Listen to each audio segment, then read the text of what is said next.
The room is quiet. A soft lamp hums in the corner and casts a warm circle on the wall. I settle into a chair and pat the cushion beside me. An open Bible rests on my knee. The pages have worn edges and faint smudges where hands have turned them in the night. I offer a gentle invitation. Come closer. Lay down the day. Let the world slow. If you feel alone, God's word will hold you tonight. That is not a promise wrapped in many words. It is simple and steady. It meets the quiet and the worry equally. It reaches for the heart that feels empty or tired. It comes without hurry, without judgment, and without demand. Breathe with me. In, hold for a moment. Out. Let each breath be a small surrender. The chest eases. The shoulders drop.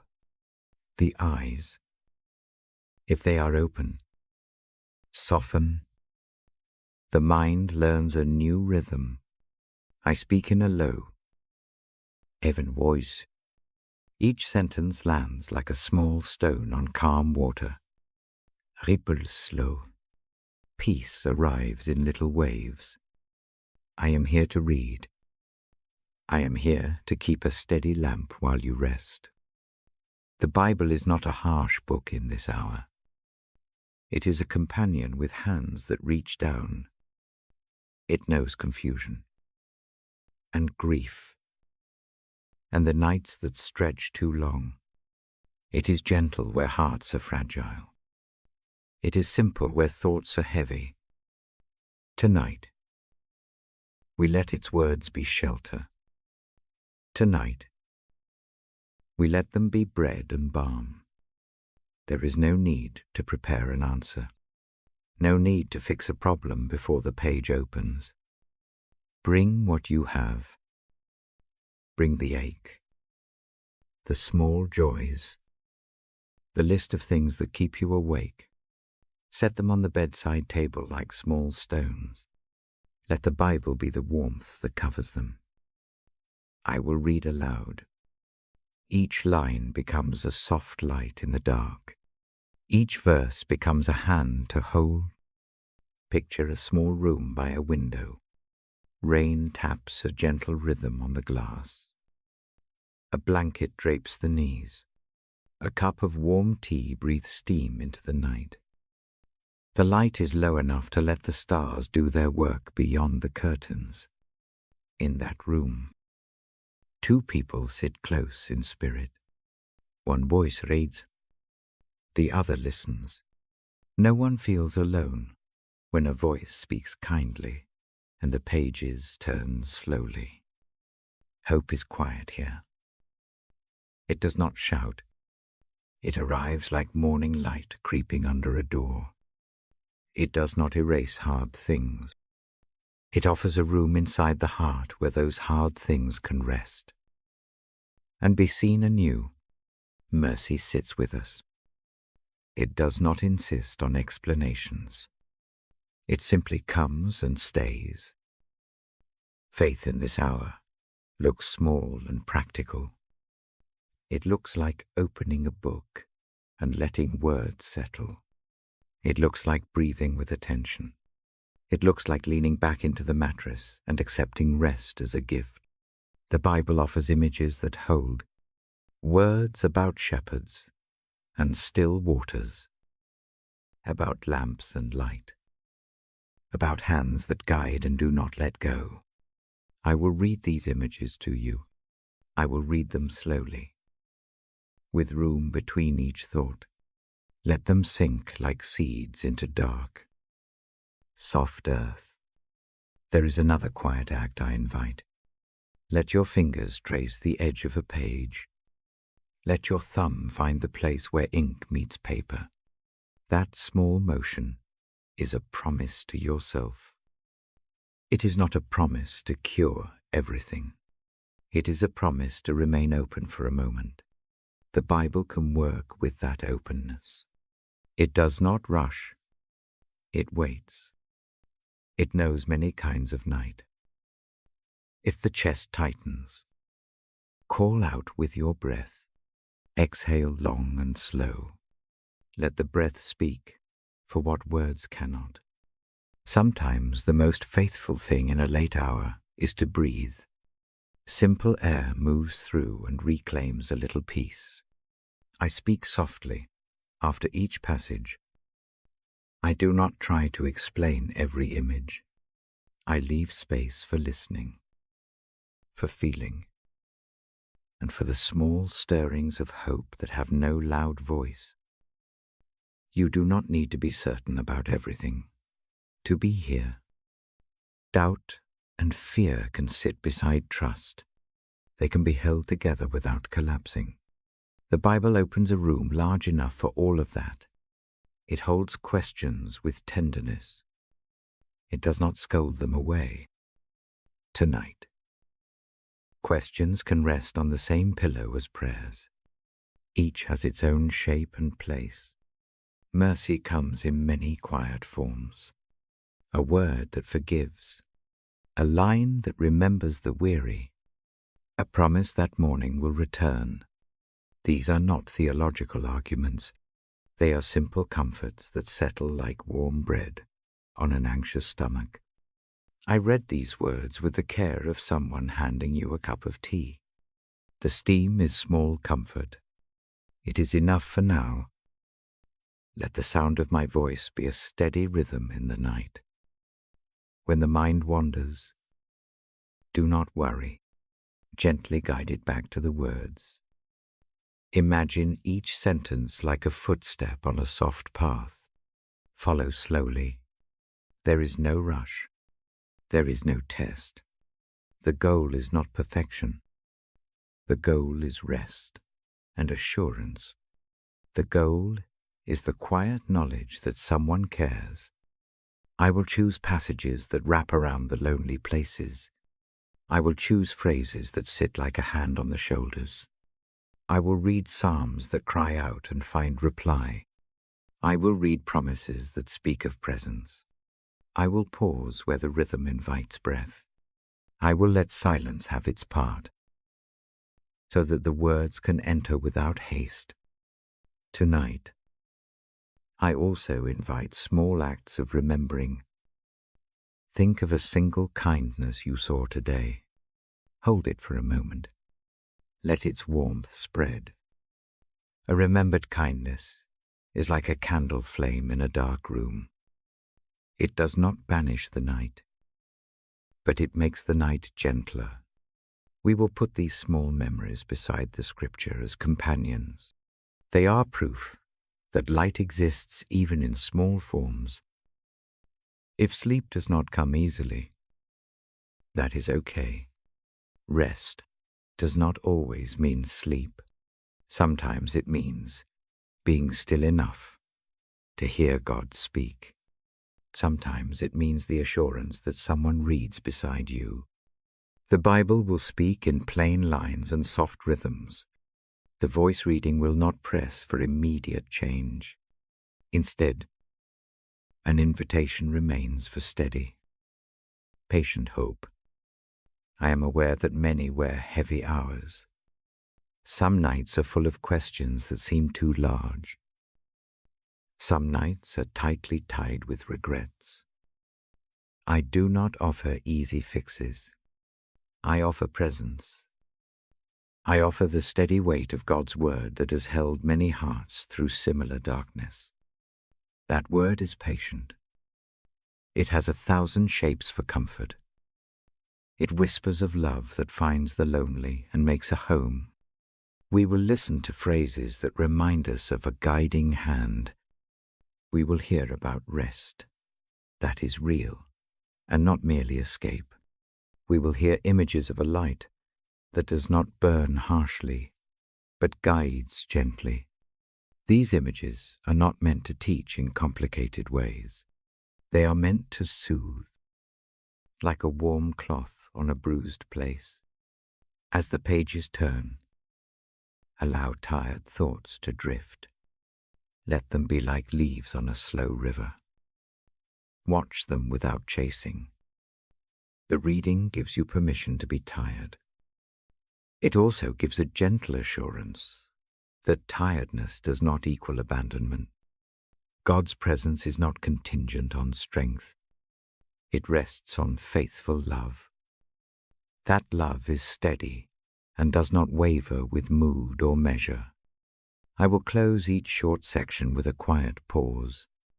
That pause is part of the reading. It is a place to breathe, to fold the words into the heart, and to feel the small change that presence brings. You may slip into sleep during one of those pauses. That is all right. I will keep the lamp low. I will let the book rest when it is time. I will not hurry the night. If you are restless, try a small exercise. Place a hand over your heart. Feel the rise and fall. Name one thing that you can be grateful for. However small, the act of naming anchors. It makes a small room of peace in a busy mind. We will practice this softly, between passages. Gratitude will not remove hard things, but it will show how light can still exist. Before I begin the first reading, accept a short promise. The words we hear tonight are meant to sit with you beyond the lamp's glow. They are meant to return like steady footsteps in the morning, when the day feels heavy. They are meant to remind you that you are known, that you are not alone. Now, settle deeper. Turn the page gently. Feel the book rest against the palm. Breathe in, breathe out. The first lines are waiting. The voice opens and the room listens. We begin together, slow and steady, letting the Bible hold what feels too heavy for the dark. The lamp stays low. Rain keeps time on the window. I fold my hands over the open Bible and let the room breathe. The quiet is not empty. It carries the weight of the day and the hush of hope. Tonight, I want to name a truth simply. Loneliness is real. It is heavy. It can feel like a room with no doors. It can sit like a stone in the chest. The psalm I turn to says, a steadiness that meets that stone. Psalm 34 verse 18 tells that God draws near to the broken-hearted and finds those crushed in spirit. I do not press this as an argument. I offer it as a gentle picture. Imagine a hand coming close in the dark. Imagine a light moved nearer, not to chase shadows away in one sweep, but to make a small place visible enough to rest. That nearness is small and steady. It does not roar. It arrives like warmth on chilled hands. I speak in a low voice. The Bible's words are not an answer machine. They are company. They sit beside the ache. They do not demand that everything makes sense tonight. Instead, they name what is true. The heart that feels broken is not overlooked. The tired spirit is not dismissed. The psalm gives a simple line of care presence where pain sits. When loneliness presses, it can whisper that no one sees. That is a lie to set down. The text reminds me that seeing and closeness do not depend on the heart's strength. Presence is not a reward for perfect feeling. It is a steady act. It leans toward the heart that cannot lift itself. Holding that thought does not cure the pain. It makes a place to breathe while the rest unfolds. Sometimes the mind fights the hush with lists of must-dos. Sometimes it tries to fix feelings into categories. Let the lists fall aside for a moment. Put them on the bedside table like small stones and leave them there. The psalm invites a softer posture. It asks nothing of the complicated mind. It simply points to presence. In the pause after the reading, I let silence stretch. Silence makes room for the shape of your ache. If a name comes up a loss, a person who left, a hope that dimmed, let the name sit without defense. Naming is not a demand for immediate relief. It is a way to bring the matter into the light. The psalm does not promise that every question will be answered tonight. It promises company when the heart is broken. Picture a light moved closer to a small, sharp worry. The light does not erase the edges, but it shows their shape clearly enough to be seen calmly. Breath becomes a tool. Place a hand over the chest. Feel its slow rise. Breathe in for 3 counts. Hold for 1. Breathe out twice as long. Each breath is a small witness to life still present. Each exhale lets some tightness go. The psalm's comfort is not only words, it works with the body's rhythm. Let the breath be a quiet prayer. Let it be an assent to being cared for, even when proof feels thin. The reading continues slowly. I choose phrases that touch the lonely places. I do not rush through lines that ask for attention. I pause between images. The pauses are not empty. They hold the thought and let it sink. In that sink, mercy rests for a moment. Mercy does not need an encyclopedia of reasons. It needs an ear that listens and a presence that stays. Grief often brings questions about worth. It can feel as if the heart's value is tied to success or applause. That is not the measure used here. The psalm suggests worth that exists independent of spectacle. Worth is simple and anchored. It is like the steadiness of a chair that does not need repainting to be useful. Let that image settle. You are not required to shine to be held. Quiet existence is enough for the hand that draws near. Sometimes, loneliness makes a person list all the flaws, and then expect those flaws to be used as evidence of being alone. The psalm flips that script gently. Broken-heartedness becomes the very doorway through which nearness comes. Hurt is not disqualification. It is the place where presence has the room to enter. Imagine a small house with its door open to the night. Presence does not wait for the floorboards to be perfect. It steps in and sets down something warm. The voice reads with the pace of someone walking a small path. Each word is a footfall. Each pause is a breath to take. With the step, there is permission not to hurry. The night permits slow company.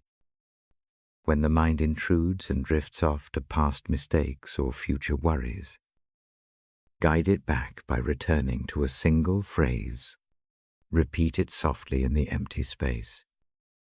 Let the phrase act like a tether that keeps the heart near the text and near the quiet warmth of presence. If tears come, that is allowed. Tears are not a failure. They are a kind of speech. They speak in salt and warmth, and often say more than words can. The psalm does not hinder tears. It receives them. Imagine a bowl waiting to hold each drop. The bowl is unashamed of its contents. It does not hide them. It collects them with care and keeps them safe. Practical small acts help anchor the spirit. A warm drink sipped slowly. A blanket smoothed across the lap. Lighting and lowering the lamp. A written line on a paper. One thing I noticed that was kind today. These small actions are not magic. They are gentle reminders that life contains both ache and small mercies. The psalm sits among these acts like a steady friend who points them out softly. I read the verse again in paraphrase and let the cadence slow even more. The emphasis is not on cleverness. It is on the gentle rhythm that stays with the ear. The heart leans into pattern. Pattern invites rest. Rest does not always equal sleep. It can mean being still enough to sense the nearness that the psalm names. If loneliness feels contagious, try a simple image. Picture presence as a lantern passed from hand to hand. Imagine it arriving at yours. Even a small, warm light in the palm changes how a room feels. It makes the dark manageable. It does not banish every shadow. It makes them less raw. Holding that lantern in the mind steadies the heart for the night. There comes a moment to invite a small practice. Close the eyes if that feels safe. List in the mind 3 small things seen today that felt gentle. A bird at the window, a quiet smile, a cup that warmed the hands. Hold them like pebbles. The psalm's nearness sits with those pebbles and turns them into small lamps. The collection of small lights matters. They do not solve the ache entirely. They make the ache less all-consuming. This space is meant for the listener. The reading holds a soft invitation. If this quiet helps, consider sharing it with someone who walks a similar night. Sharing is not a command. It is a kind act that extends warmth. A gentle offer asks nothing but to let another know they are not alone. If the voice and the pages have been a comfort. Subscribing to these readings means more nights of steady words. It is a small way to keep the lamp lit for longer journeys. The invitation to share or subscribe comes without pressure. It is simply a suggestion, like lending a blanket. If you choose to do so, the quiet grows. If not, the presence still comes. The value of this hour is not in numbers. It is in small souls finding rest. Still, whenever the thought rises to pass the light, act on it gently. A short message, a link shared, a quiet recommendation can steady someone else. As this part closes, notice the breath again. Feel its slow pattern. Let the psalm's promise rest like a pillow under the head. Presence is not a burst of noise. It is a patient, long-drawn sound that steadies the ear. The reading will continue in the next part. For now, linger in the quiet. Let the nearness named by the psalm be enough to keep sleep gentle, or the wakefulness soft. Turn the page slowly. The lamp holds on. The voice will be here when you are ready. This pause is not an ending. It is a careful step toward deeper rest. The lamp breathes a soft light. I turn the page and rest my palm on the paper. The next line I choose is a simple promise from Matthew. It says that God does not leave at the end of a prayer or at the close of a day. The promise lives in the plain phrase, He stays with us, always. To the very end, I do not try to explain every meaning. I only point to the comfort of the line. I speak slowly. My voice is a steady companion. The promise feels close when the house is quiet. It feels like a footstep that does not hurry away. Imagine walking a path at dusk. A small lamp hangs on a hook. Someone takes it and walks beside you. The path looks less sharp. Moves feel safer. That is the shape I hold for this promise. Presence is not a sudden burst. It is more like the steady pull of a tide. It comes and goes with breath, but never abandons the shore. Think of a hand on the small of your back as you cross a room. The hand does not grip tight. It rests to remind you that you do not go alone. The promise of Matthew sits in that quiet touch. I read the verse not as a rule to argue about. I read it as a bedside light. It is gentle and practical. It meets the small fears that wake the chest at night. It answers the quiet question, who goes with me when daylight fades? The answer is not complicated. Someone goes. The road is not empty. To feel this presence, turn attention to small moments. Notice the sound of rain on the roof. Hear the hush between traffic and sleep. Let the steady noise be a friend rather than a foe. Presence often lives in ordinary sounds. It anchors in softness. It does not always come wrapped in thunder and revelation. It arrives in a cup placed beside your bed. A neighbor's quiet care. A remembered hymn. I invite a practice. Place a hand over the heart. Keep the other on the Bible.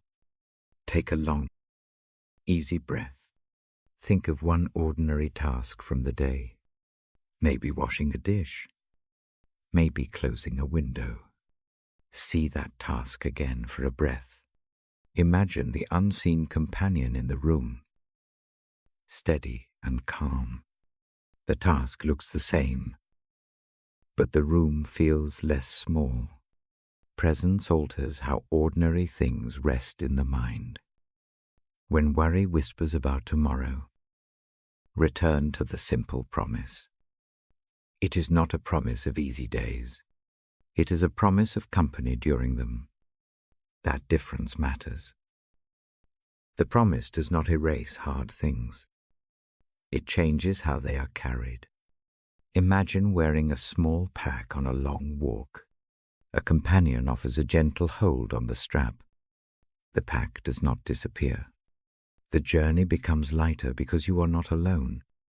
Often, presence is quiet in the places where language fails. In grief, words feel thin. They can even hurt. The promise stands not as argument, but as companion. It remains when explanations falter. It rests with the tears that fall without reason. Think of a warm shawl laid over shoulders in a cold room. The shawl does not fix the chill. It keeps the shivers steadier. The Bible's promise plays the same role. Presence also lives in small rhythms. The rising of the sun, the pattern of breathing, the ticking clock that marks slow time. These rhythms remind that life continues with someone who watches with care. When sleep slips in and out, these rhythms are anchor ropes. They pull the mind gently back from tight spirals and toward rest. Let the rhythm of your breath be a quiet echo of that promise. I choose gentle images now. Picture a lighthouse far off the shore. It does not ferry you across the sea. It simply keeps its light steady, so sailors do not forget the coast. Presence acts as that light. It points, not merely to safety, but to direction and hope. Even when the night thickens, the beam comes round again and again. Presence meets mistakes without shame. When the mind lists past faults and replays them, the promise says you do not have to live under their rule. Presence is not blind to failure. It does not camouflage consequence. It offers steadiness to begin again. Think of a garden after frost. It needs small care. A hand returns to tend. New shoots may follow. The promise is the caretaker who stays. Sometimes the most visible shape of presence is a person who stays awake with you. A friend who sends a short message, a voice that reads aloud in the night. Those small acts are echoes of the greater promise. They teach what the promise feels like. They show presence in a human way. If a friend or neighbor holds you for a moment, you have touched the promise. Keep that memory like a small stone in your pocket. I also name the companioning that is internal, a quiet conviction that you are not alone in choice, a gentle nudge to do what is kind even when it costs. That nudge can arrive as conscience shaped by mercy. It guides action without harshness. It steers without shaming. This internal presence is the promise lived as habit and grace. To practice trust in this promise, try a soft exercise. Close the eyes if that is safe. Breathe in slowly. Picture a single line, you are not alone. Repeat it once mentally. Then release it. Do not force belief. Just let the line come and go. Notice whether it settles differently today than it might have before. Often the line needs time to make its home in the heart. If sleep is thin, let the verse become a lullaby. Hum a low tune under the breath. Match each humming tone to a steady rhythm of breathing. The tune needs not be clever. It only needs steadiness. Sound shapes rest as much as silence does. The voice that hums is like a small shepherd calming restless sheep. Presence can also be practical. It shows in a plan made to help, in a phone call that remembers anniversaries, in food left by hands that care.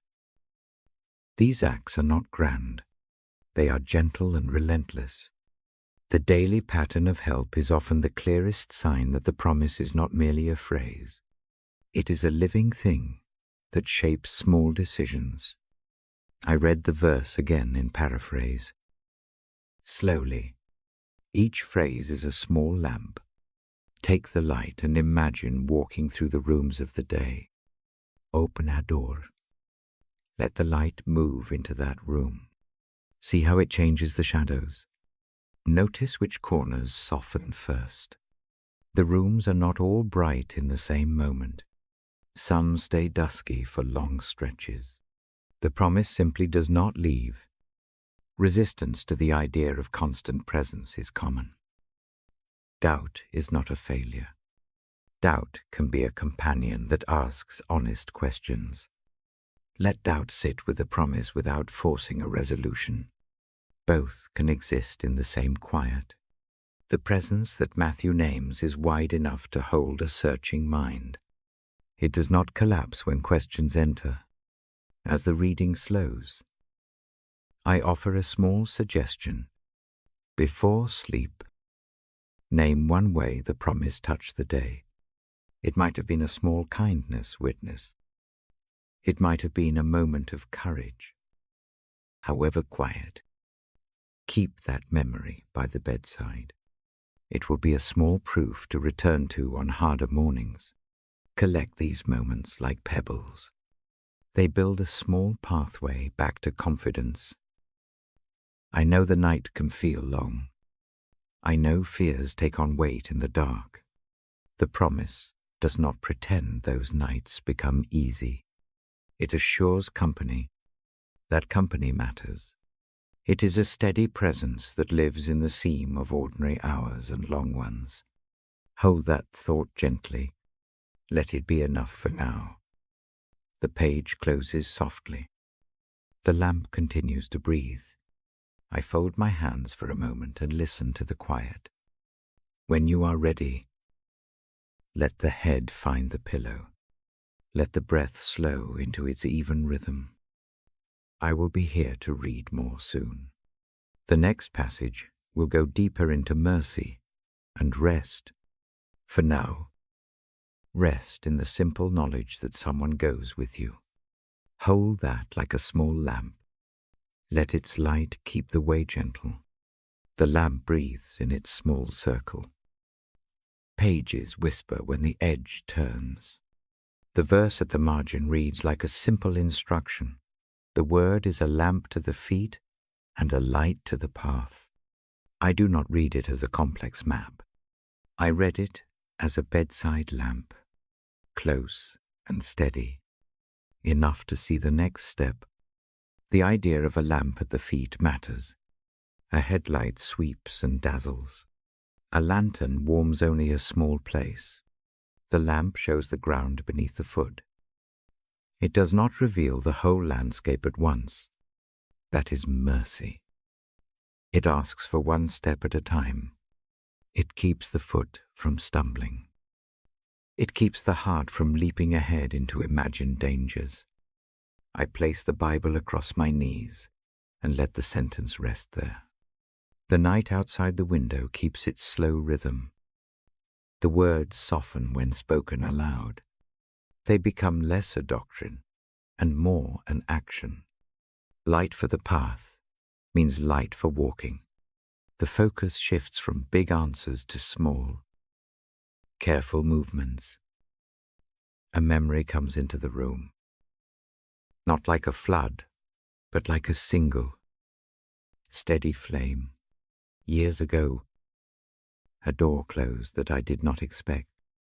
Plans folded in on themselves that week. The kind of loss that looks modest on paper and heavy in the chest. It arrived on a Friday evening. The sky was low, and the street lamps had a tired glow. The mind raced to fix a future that suddenly felt unsteady. I sit in the car in the hospital parking lot. The engine is quiet. Breath is loud in the small space. Night presses against the glass.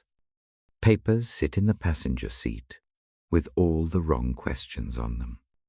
In that small refuge, the Bible is the only thing that seems to fit. The page opens to the passage that says, "The word is a lamp."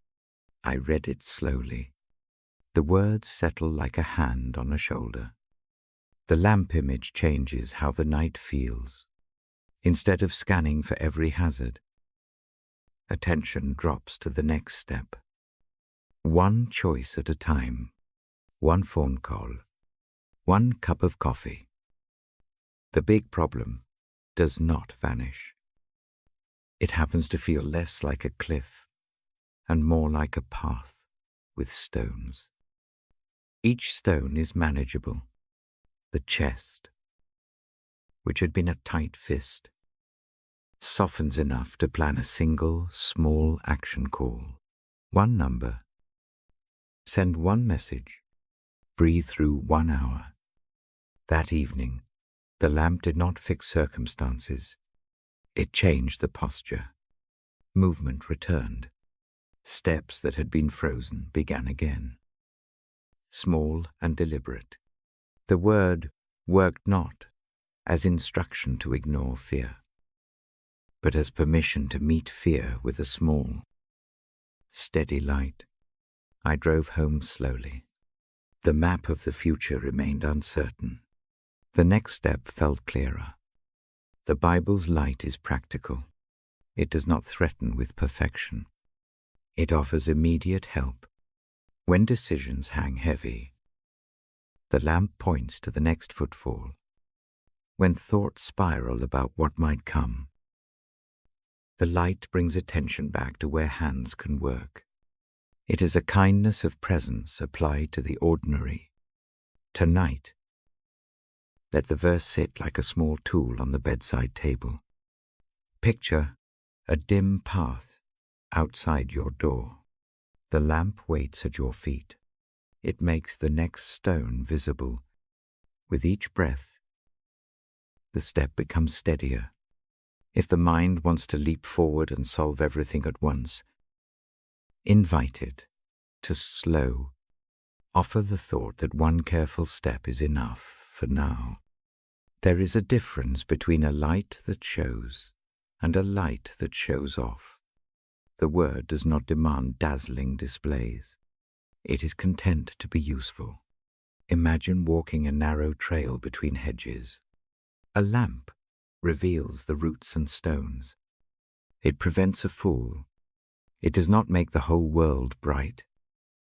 It does not force you to see more than necessary. That is tender. It allows the weary to move without being overwhelmed. Sometimes the light arrives in the form of a single line on a page. Sometimes it arrives as a memory of kindness. Once, in the middle of a long season of change, a neighbor left a note with a simple phrase from Scripture written on it. Not a sermon, just a line, a lamp for one step. It felt like someone understood how small help needed to be. That note lived on my nightstand for months. Each time doubt crowded in, the paper became a small compass. The lamp also guides in the dark places where words fail. There are nights when questions stack like heavy books. Why did this happen? How will it end? The verse does not provide a full answer to those questions. It does something quieter. It gives enough to move, enough to keep walking, while the questions remain. That kind of help is a relief. It frees the mind from trying to carry all the weight at once. I read the passage again, slowly and without hurry. The sound of the voice is a small rhythm in the room. Let each phrase land like a footstep. Let the pauses be spaces to notice how fragile the hands may feel. There is no need to force a large faith. A small trust will do. A willingness to let the lamp guide 1 foot at a time is sufficient. Practical acts join the word. A warm mug in the hands. Closing a door gently. Smoothing a blanket over tired knees. These are not cures. They are allied with the lamp. They are the small, human ways that light becomes real. The Bible's image becomes lived when a hand moves to steady the next step. When a phone call is made. When a prayer is offered without polished words. If worry creeps in about what must be done tomorrow, return to the path lamp image. Picture the next door, rather than the entire route. Picture one small task rather than all tasks at once. The mind likes to pile mountains. The light prefers the next step. Choose which view to follow for this hour. There is also a quiet discipline to carrying a lamp. It needs tending. Pages need turning. The mind needs returning when it strays. A small practice may help imagine a tiny lantern in the palm of the hand. Let its light stretch down to the toes. Let the warmth there remind the body to move gently. No need for ceremony. The image alone steadies the heart. Keep it as a mental tool to reach for when restlessness hits. The lamp comforts in routine. Reading a single verse at the same time each night makes a habit of steadiness. The mind learns a pattern. That learning is slow and kind. It does not force sudden peace. It builds trust, like laying one small stone at a time. The path becomes recognizable. The darkness loses some of its power to surprise. Even when doubts whisper that a single verse cannot carry a season. Remember the hospital night. The lamp did not solve all problems. It made the next step visible, and that mattered. Small clarities compound. One action leads to another. One phone call finds a helpful voice. One choice invites another. The path begins to form slowly, underfoot. Before the page closes, try this tiny moment. Close the eyes for a short beat. Picture the footfall ahead of you. Hear the soft scrape of shoe on pavement. See the lamp in the palm. Feel the calm that comes when the next step is allowed to be simple. Let that calm travel into the shoulders. Let it rest in the jaw. Hold it for a breath. The lamp does not promise no hardship tomorrow. It promises presence for the step you take. That is enough right now. Let the words settle like a small blanket. Let them do their quiet work. When the lamp is lowered, keep the image near. The Bible's light will be here when the hour turns. The pages will open again. The voice will come back to read. For now, place the book gently beside the bed. Let the room keep its hush. Sleep, if it comes, will carry the small steadiness forward. The next passage waits softly on the page ahead. It will speak of mercy and rest, and how the lamp leads into places of gentle recovery. Leave the lamp burning low. Rest. I will read again when the night calls for another step. The lamp breathes a soft circle on the page. The Bible rests in my lap. My thumb marks the place. Tonight I turn to a line that has held me steady more than once. It says that grace is enough and that strength is often found where weakness lives. I do not offer a lecture. I offer a quiet rest for that truth. Breathe with me. In. Hold. Out. Let the breath make room. The room is small and safe. The lamp keeps watch. The words touch a tired spot inside the chest. They need no defense. They need acceptance. There is a gentle wonder in this promise. It asks nothing of the body but honesty. It asks nothing of the past but presence. It makes a place for failure and for fear. When the day has taken too much, the verse becomes a lamp of a different kind. It does not shine on accomplishments. It shines on the bare need that stays. After all, pretending ends. Once, years ago, the world tightened like a fist. Work was long. Family needs kept adding up. The list of things to fix looked endless. The whole life felt like a room stacked with boxes. Each box had demands and expectations. Each demand wore a different voice. The mind started to believe that strength was measured by what could be carried without complaint. The heart hunkered down. Pride took a tired seat. The first night this came to a head. The body went to bed, but the mind kept working. Sleep refused to come. The lamp on the nightstand hummed low. The Bible sat on the shelf as always. Patient. The fingers opened it without haste. Eyes fell on the verse about grace and weakness. The sentence struck like a small bell. It felt like permission rather than instruction. Clarity did not come as an answer to every question. It came as a change in posture. The thought moved from proving worth to receiving help. Instead of lining up reasons to keep pushing. That night, the practice became a single small act. Admit fatigue. Whisper a word to God that is more like a surrender than a plan. Let the admission rest there. The voice inside that demanded resilience softened. After that night, decisions shifted. A call was made to ask for help.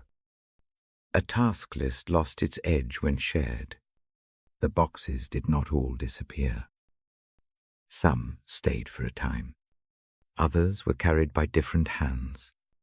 The unbearable became bearable because the burden was redistributed. The verse did not erase the season's difficulty. It changed the posture toward it. That was the clarity. When strength felt depleted, grace entered like a steady current. This promise works best in small moments. It is not a grand rescue launched in a thunderclap. It is a soft current that steadies hands to do what remains. When a mistake is made, admit it. When shame sits like a stone, place it on the bedside table and leave the room for a moment. This verse gives permission to be weaker than once thought necessary. It does not excuse indifference. It simply widens the room for mercy to enter. In the quiet of the night, the voice reads this, not as a moral code, but as aid. Imagine a weary traveler whose pack is heavy. Someone comes and takes some weight. The traveler remains responsible for the journey. But the steps become lighter. The promise is that hand that moves closer when knees begin to wobble. It is not the removal of the road. It is the sharing of it. A small practice helps the truth settle. Place a hand over the chest. Feel the slow rise and fall. Name one place where strength feels thin tonight. Say the name without drama. Then imagine grace entering that named place like warm light. It may be only for a small moment. Use that moment to reach for the next small action, instead of imagining the entire endless road. One steady breath, one request for help, one honest confession. These are the ways grace moves into weakness. I have watched this verse soothe others too. A friend once carried a worry about a failing relationship. The mind ran through solutions and blame. We sat in silence with a cup of tea between us. We did not fix everything. We read that same line and let it sit in the air like a small anchor. The friend did not suddenly become fearless. The heart did relax enough to speak the truth gently. The conversation that followed was not perfect. It was honest and human and rare. Weakness opened the door to repair.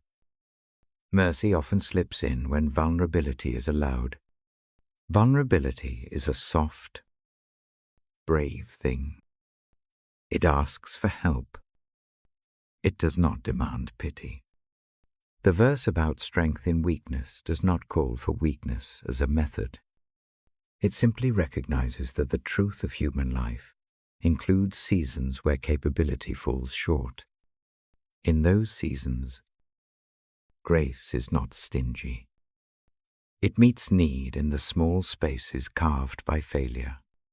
This truth calms the mind that lists accomplishments as proof of worth. It suggests a new measure. Worth is not the sum of what one can carry. Worth is the recognition that a hand reaches in the dark. That changes the way tasks and failures are seen. When tasks become too many, the proper response might be a whispered prayer, a phone call, or setting down the list for a night. Small acts of rest are not cowardice. They are practical faith in a near grace. Tonight, the reading is not a sermon. It is a soft hand on a shoulder. The lamp keeps its low light. The voice reads the line again in simple paraphrase and allows it to settle. No pressure, no rush. If skepticism arises, that is expected. Doubt travels with most of us. Doubt does not cancel grace. It is part of the human question that grace is willing to hold. Try this small exercise before sleep. Think of a single instance from today where strength felt thin.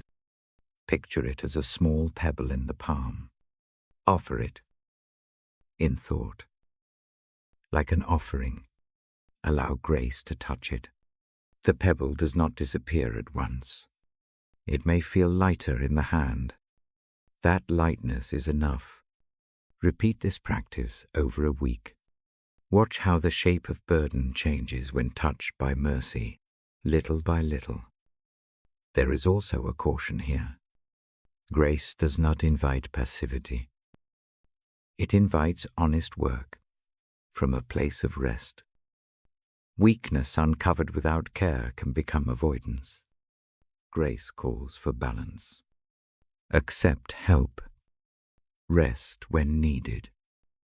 Then move with the renewed capacity that comes from being tended. Strength grows in new ways when the body is allowed to be human. I keep the reading slow. Each phrase lands like a small stone on calm water. The ripples spread gently. Let the verse be a companion for the night. Let it steady the muscles around the heart. Let it loosen clenched jaws. Do not expect immediate miracles. Expect gradual changes. Expect small returns of courage built on rest, not on hurried effort. When sleep arrives, let the last thought be a small surrender, a simple acceptance that grace is present. Let the lamp dim while the thought sits like a small pillow. If wakefulness returns in the night, reach for the practice again. Put a hand over the chest. Name the thin place. Picture grace touching it. Let breath be the echo of that touch. Tomorrow may still bring difficulty. Grace does not promise the absence of storms. It promises a companion in them. It promises that strength can be found where weakness is honest. Keep that promise near like a folded note on the nightstand. Read it. If fear returns, let it guide small choices in the day. The page closes gently. The lamp holds the small pool of light. The room is quiet and safe. Rest is not a task to be completed. It is a gift to be received. I will read again in the next part. For now, let grace be enough. Let weakness be the room where strength quietly arrives. The lamp casts a warm pool of light. The Bible rests on my lap. I turn the page with a slow thumb. Tonight, I linger on a promise that sits like a quiet breath. John 14 offers a simple gift piece that is not the same as the peace the world hands out. It is quieter and deeper. It moves into places the world cannot reach. I read the line gently. Then let it rest in the air. The phrase is not a magic one. It is a steady assurance. The peace Christ gives is not the same as the absence of trouble. It is a calm placed inside the trouble. It feels like a harbor, not a vanishing of wind and waves.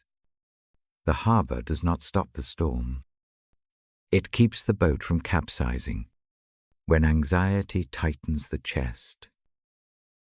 This kind of peace is practical and small. It does not demand immediate proof. It simply steadies breath and hands. Imagine a boat tethered to a post. The sea still tosses. The tether prevents drifting. The rope is quiet and sure. That is how the peace works, in the middle of whatever roils the night. A memory comes. It is not dramatic. It is a small, human moment. I sit in a tiny kitchen late at night. Papers lie scattered on the table with lists written in hurried ink. A letter arrived that week with news I did not expect. The kind of news that rearranges plans and makes the future look shaky. The body feels the weight of possibilities. The mind runs a long, loud loop of what-ifs. I pick up the Bible because the hand looks for familiar things in the dark. The verse about peace sits like a lamp at the edge of the page. I read it slowly. I let the words sink into the bones. The first thing that happens is small. The jaw unclenches by a fraction. The shoulders drop a little. The next breath lengthens on its own. There is a practical reason the peace feels like a gift. Vulnerability has a way of demanding answers. It calls for solutions, explanations, fast fixes. The verse asks something different. It asks for presence to settle first. Presence comes before action. It steadies hands, so they can choose well. The mind that needs to fix everything can rest enough to see the next sensible step. That night in the kitchen, the first choice is not a grand plan. It is a glass of water, a short walk around the block, a call to one trusted person. The big questions remain, but the immediate panic loses its sharp edge. The heart moves from frantic to measured. That shift is not a miracle that makes everything easy. It is mercy that makes the next small thing possible. I have learned that peace enters best through the body. Breath is the doorway. Place a hand on the chest. Feel the steady rise and fall. Breathe in gently for 3 counts. Hold for a brief beat. Exhale twice as long. Repeat. The rhythm reminds the nervous system that it can come back to a quieter state. The mind follows the body. The body follows the breath. Another time, vulnerability looked like admitting a mistake at work. Pride wanted a tidy cover-up. Fear wanted denial. Something in me chose honesty instead. The cost felt high in the moment. The stomach knotted, and the throat tightened. After the confession, a strange calm arrived. It was not a clearing of consequences. It was a steadying that made, facing the next step possible. The peace did not erase regret. It made courage available. I read John's promise, not as a slogan but as a companion for such small, hard acts. The peace that comes from Christ softens the edges of shame and fear enough to act rightly. It does not remove responsibility. It clears the path to do what is true. That is its usefulness. It frees hands to help and hearts to mend. There are nights when sleep will not come, and the mind crafts rehearsals of worse things.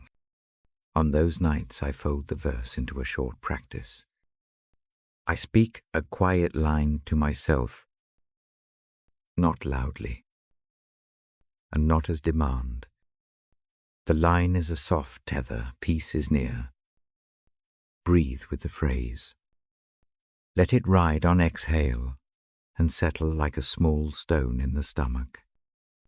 The phrase is not magic. It is a gentle reorientation of attention. I remember standing in a hospital hallway once, feet cold on vinyl floor. A test result had turned the evening into a long watch. There was no convenient prayer book or tidy words. I closed my eyes and breathed with the stillness of that place. The lamp in my pocket read a phrase from John. Again and again, the words became a kind of ballast. When a voice came out of the night to say the news was manageable, the heart had a steadier place from which to listen. Strength arrived, not in loud triumph, but as a quiet readiness. Peace also changes how vulnerability is held between people. When another voice meets sorrow without rushing to fix it, peace has room to breathe. Presence with patience is itself a form of peace. Hands that stay, silence that listens, a chair pulled nearer. These small acts reflect the deeper gift. If fear argues that such peace is only a wish, let action test it. Try a small step. When overwhelm presses tomorrow, choose one tiny, concrete task. Make a call. Fold one piece of laundry. Write one sentence on paper. Do that task with attention. Let the peace be the posture behind the hand that moves. See how the simple action feels different when done from a steadier heart. The peace Christ gives carries a quiet authority. It tells the anxious mind that it need not produce evidence to be cared for. That authority is not bossy. It is kind. It moves like a tide that steadies the shore and leaves room for rebuilding. That kind of steadiness changes the tempo of the night. It makes small repairs possible without frantic energy. When doubt returns, notice it without scolding. Doubt is a companion in the night for many. It does not nullify the promise. It is part of the larger human question that peace is wide enough to hold. Let the doubt be named. Then return to the breath. Let the rhythm of inhaling and exhaling be the place where answers can begin to form. In that slow work, courage is reborn. I read the verse again in the hush. Each syllable lands like soft rain on a roof. The sound helps the mind slow its pace. The hands fold the page gently and rest on the cover. The lamp keeps its low watch. The room breathes with me. Before the page closes, try a brief practice with me. Place a hand on the heart. Breathe in slowly. Think of one small place where fear sits. Hold that place gently in thought. Breathe out and offer that place a soft word, peace. Do not demand sudden change. Let the word float like a small buoy on a wide sea. Return to the breath. Repeat if needed. The peace of Christ does not promise an easy road. It promises a steady companion for walking it. That truth makes space for mercy and for restful courage. It does not rush the night. It keeps a light low and sure. I close the book for a moment and listen to the quiet. The lamp hums softly. If sleep comes, let it carry the steadiness forward. If wakefulness stays, return to the breath and the simple practice. I will read more in the next passage. For now, rest in the kind of peace that holds when the world cannot change its shape. Let it be enough. The lamp breathes in its small circle. The Bible lies open across my knees. I breathe in with you and let the room slow. Tonight, I turn to a gentle command that sits like a small door in Ephesians. It asks that we be kind and tender, forgiving one another as God has forgiven us in Christ. I do not read it like a law. I read it like a key to a quiet room. Forgiveness is not a performance. It is not a list of conditions. It is an action that loosens a knot in the chest. It is a choice to stop feeding an old hurt and let some of the weight fall away. In simpler terms, forgiving someone is saying no to being held hostage by what happened. It is refusing to let a past pain run the life you are living now. I remember a time when resentment felt familiar. It lived like a small stone in a pocket. Each step made the pocket heavier. The mind circled the injury again and again. The story replays at night and wears the edges raw. There is a slow ache behind the ribs that tea and sleep do not reach. The Bible's line about forgiving as we are, forgiven sits like a hand on that pocket.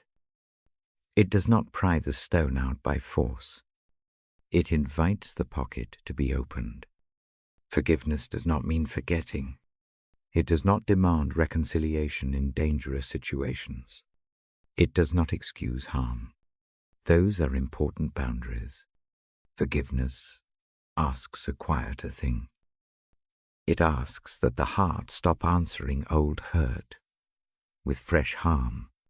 It seeks release for the person who forgives as much as for the one forgiven. That is why the verse pairs kindness with forgiveness. When a heart is gentle, forgiveness can breathe. I tell a small story that sits close to bedtime. Once there was a woman who kept a ledger of slights. Each entry was small and precise. A missed call, a gutting word, a forgotten plan. The ledger grew thick. It had neat columns and dates.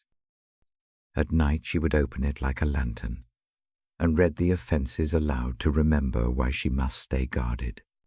The habit hardened the ribs. It taught the heart to close. One evening, rain made soft music on the roof. She sat with a warm cup and the book across her lap. A friend handed her a simple idea. Do not throw the ledger. Instead, write the name of the person who hurt you on a single scrap of paper. Hold it for a breath. Then set it down on the table and blow on it, as if the breath could carry that name into the room where God holds things. Say nothing more. Just let the breath move. That small act felt strange. It felt like a secret experiment. She did it. The paper trembled and lay still. For the first time in months, the pulse in the throat stilled. Forgiveness did not gush in like a flood. It seeped. It was not a magic eraser. The ledger remained, but its edges seemed less sharp. The next night, she repeated the act. Then again, over weeks. The habit taught the muscle of letting go. The ledger was not destroyed. It lost its power to define the whole life. That is the kind of forgiveness I mean. It starts small. It is practiced like a muscle. It is not a single grand event. It is dozens of small breathings out. It becomes a way of walking.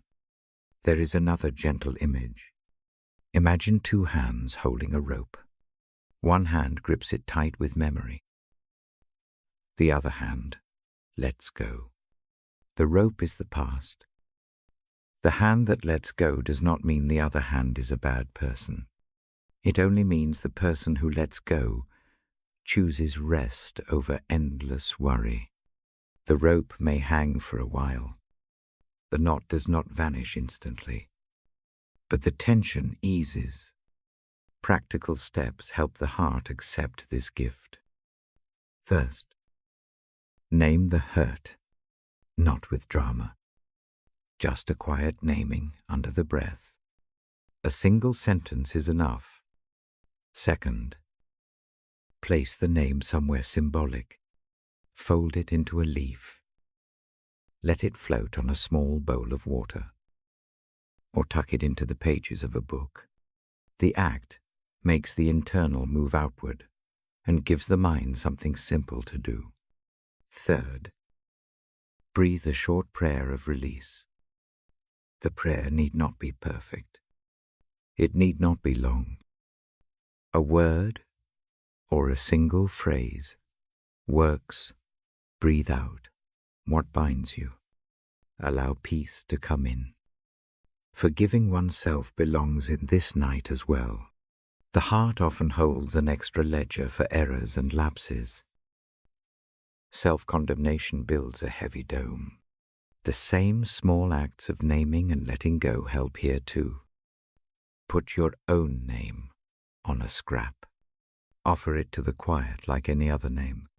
The mercy that forgives others can begin with the same gentle hand for yourself. God's forgiveness is not stingy. It reaches where shame thinks no door exists. I read the verse to you not as a moral demand. I read it as a bedside lamp. It lights the immediate step. The lamp does not show the whole battlefield. It shows the foot beneath the lamp. Forgiveness is the next step. It is the small act that moves the life forward. It is not an instant cure of every wound. It is a practice that makes healing possible. Sometimes a person fears that forgiveness will let the other off the hook. That fear is real and reasonable. Forgiveness is not a way to deny justice. It is a way to declutter the mind of rage, so wise actions can follow. Once the heat has cooled, clearer decisions can be made. Boundaries can be set. Help can be sought. Forgiveness opens up space for wise responses rather than impulsive ones. I also tell a tiny bedtime tale, a story within the story. A child once found a garden with a broken gate.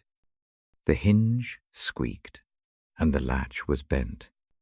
The gardener came and did not scold the child who had swung the gate too hard. Instead, the gardener washed the child's hands, offered a bandage for a scraped knee, and set the hinge to right. The child watched and learned how care can be stronger than blame. The garden thrived because the gardener forgave the mistake and taught the child to mend rather than to fear. The lesson is small and tender. It shows how mercy grows life. Forgiveness, like gardening, needs tending. It needs small acts of repair. It requires patience. The first seed does not always sprout at once, but the habit of forgiveness plants hope. Team. Gentleness becomes the soil of choices. If enge flares to niet, try this small practice with me. Place a hand over the chest. Feel the slow rise and fall. Think of the person you need to forgive. Do not rehearse the offense. Simply let the name appear. Breathe in, hold lightly, breathe out, and imagine setting the name on the table beside you. Picture it resting there. Let the breath say quietly, not in a loud voice, but in a tender one, I choose not to carry this tonight. Repeat once more if needed. That practice is not a final decree. It is a soft start.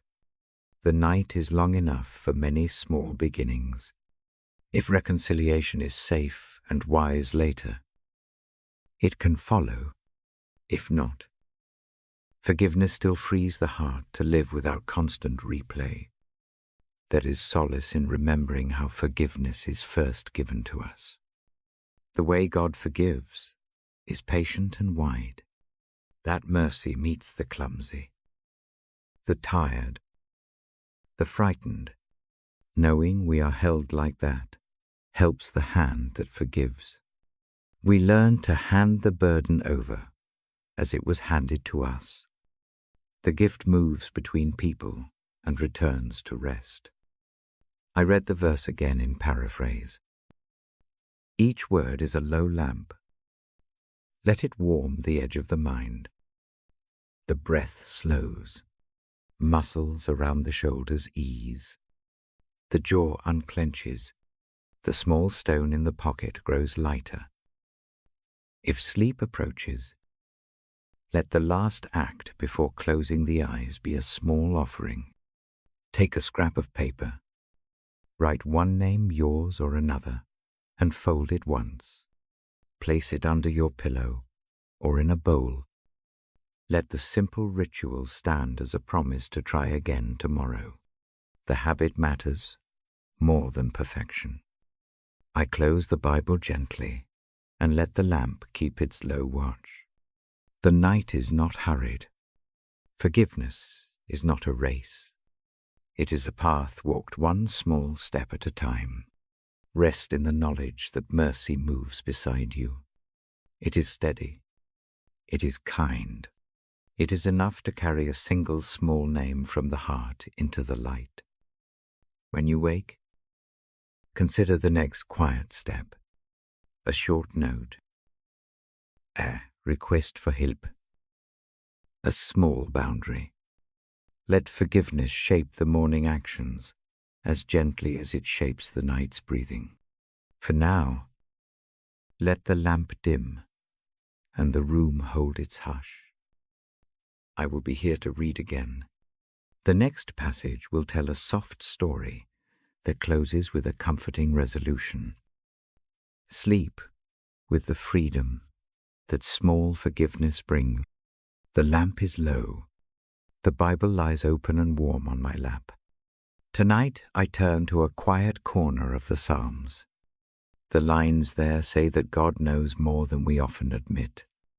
He knows the way our thoughts move. He knows the path our feet take.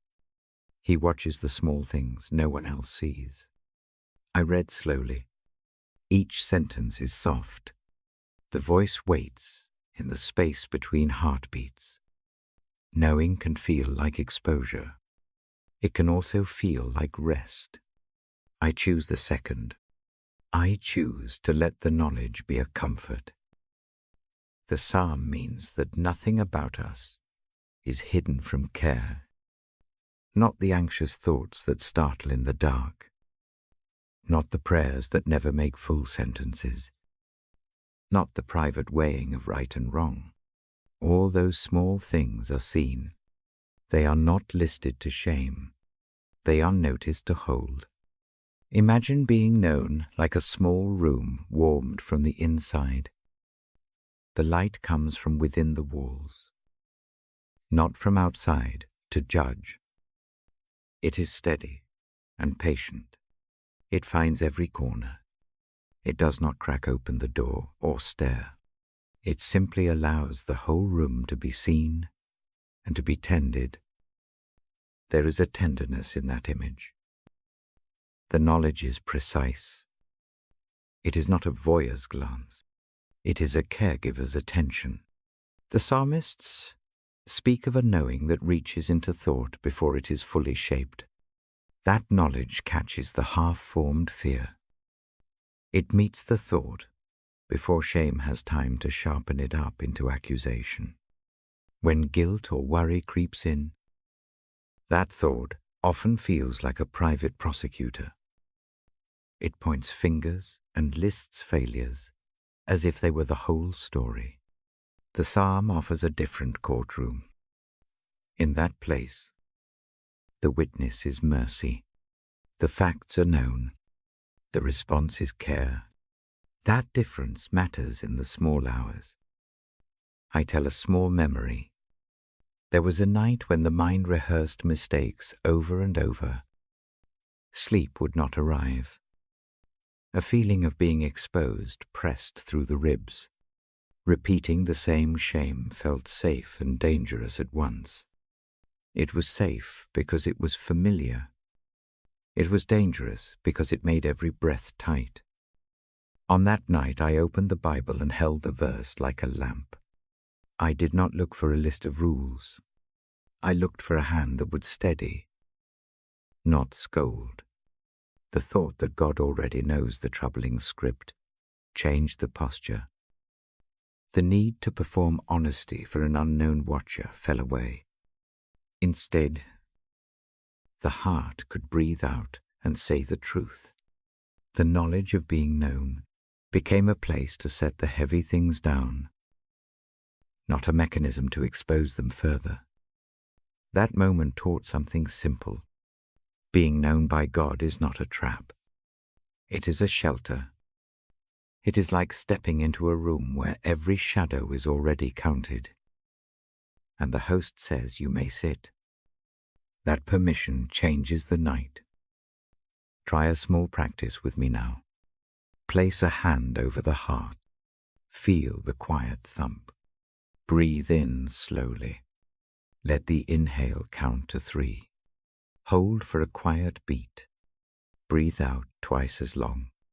Imagine each exhale as a soft release of a thought. Picture it as a small paper boat set on a slow river. Watch it float. Do not force the boat. Just watch it go. As each boat moves, name a worry softly. Do not argue with it. Do not dress it up in explanations. Say the one-word name: fear, loneliness, tiredness, regret. Set it in the boat. Let the river move it. The psalm says those things are seen. Handing them over is a small act of trust.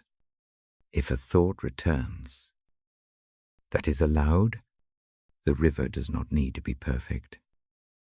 Practice is gentle. The mind often needs repetition to learn a new rhythm. That is okay. Keep bringing the small boats to the water.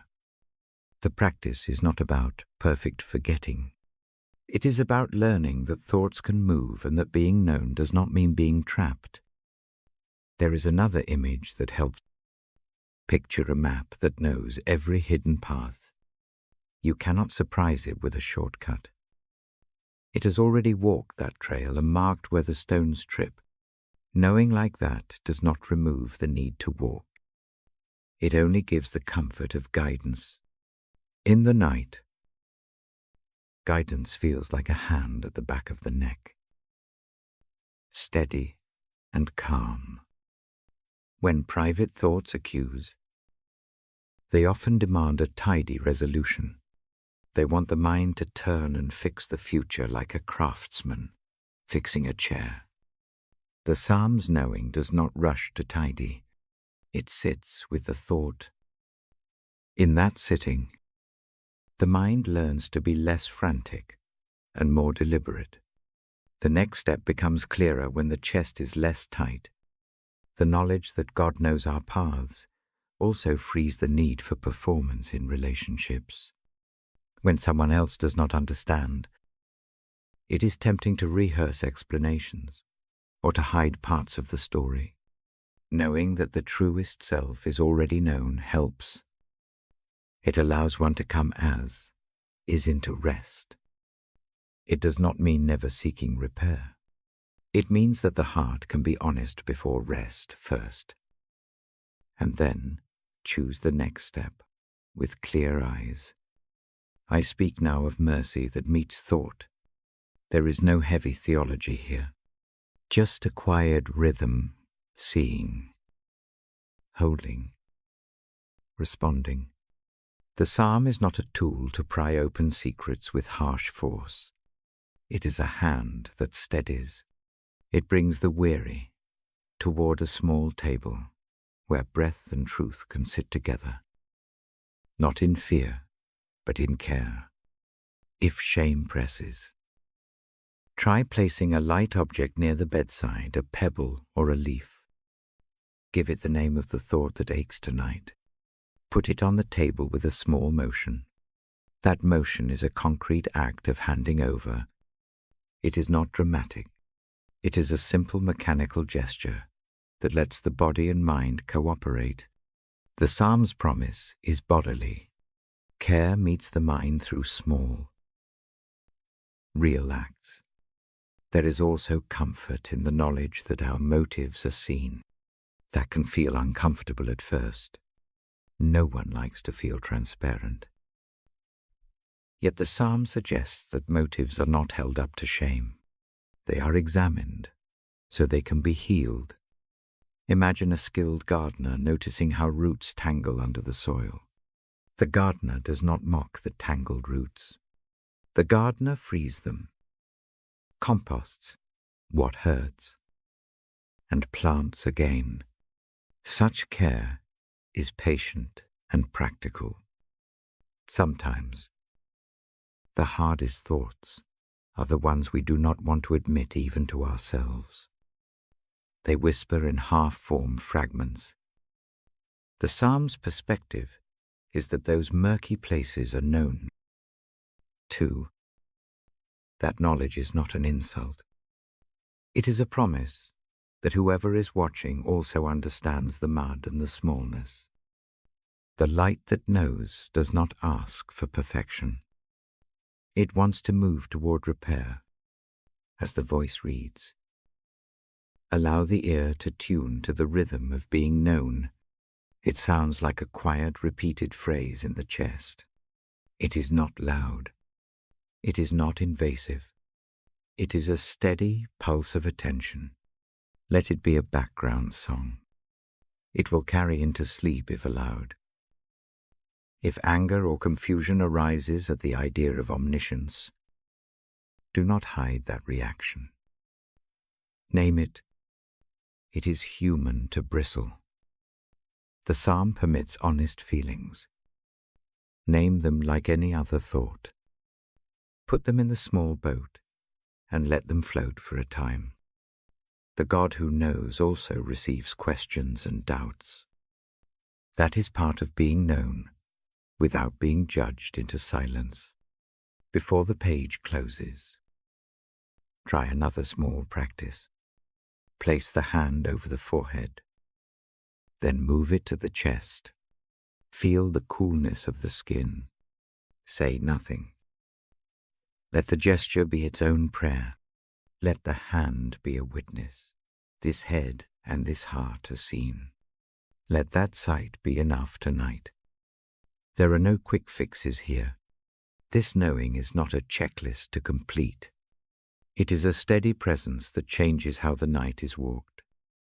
Being known turns solitude into company. It turns private fear into an invitation to rest. I fold the page gently. The lamp breathes low. The room listens. If sleep comes, let the thought of being known ride into dreams. If wakefulness stays, return to the small boat practice and the hand on the heart. The psalm's promise remains. It is patient. It is kind. When morning comes, the knowledge will be there still. For now, let the last settled feeling be this. You are seen in your quietest thoughts. And that seeing is care. Hold that like a soft blanket. Let it cover the restless places. Rest in the knowledge that nothing about tonight is hidden from a love that wants to keep you safe. The lamp is low. The Bible rests, closed for a moment. I have read to you before sleep. Tonight I linger on a promise that meets both night and morning. It says mercy arrives again with each dawn. It says love does not run out. I speak these things quietly. I let them settle. The room is still. The world goes soft at the edges. The heart that carried the day can let go. In that letting, a small hope forms. It is not loud. It is like dew gathering on a leaf. It is real. Morning comes in its own rhythm. It does not ask permission. It slips beneath the curtain and finds the thin places. A sliver of light moves along the floor. Birds start a careful chorus. Steam rises from a kettle. These small facts are mercy in plain clothes. They are reminders that a new day is given. I remember a night that stretched long. Worry sat in the throat. Plans unmade crowded every thought. I read the page as usual. The words I read felt like a small anchor. I did not expect them to change the night. I only wanted to bring a gentle voice into the dark. When morning came, the air felt different. Not because the trouble was gone.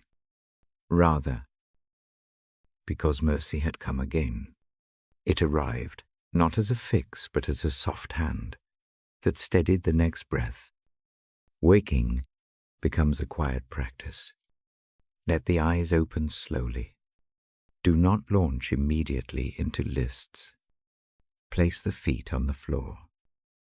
Feel the cool wood or carpet under them. Notice this first small fact: a morning has come. Let the chest relax a little. Breathe in, breathe out. The rhythm is simple and faithful. Mercy rides on that rhythm. A ritual helps.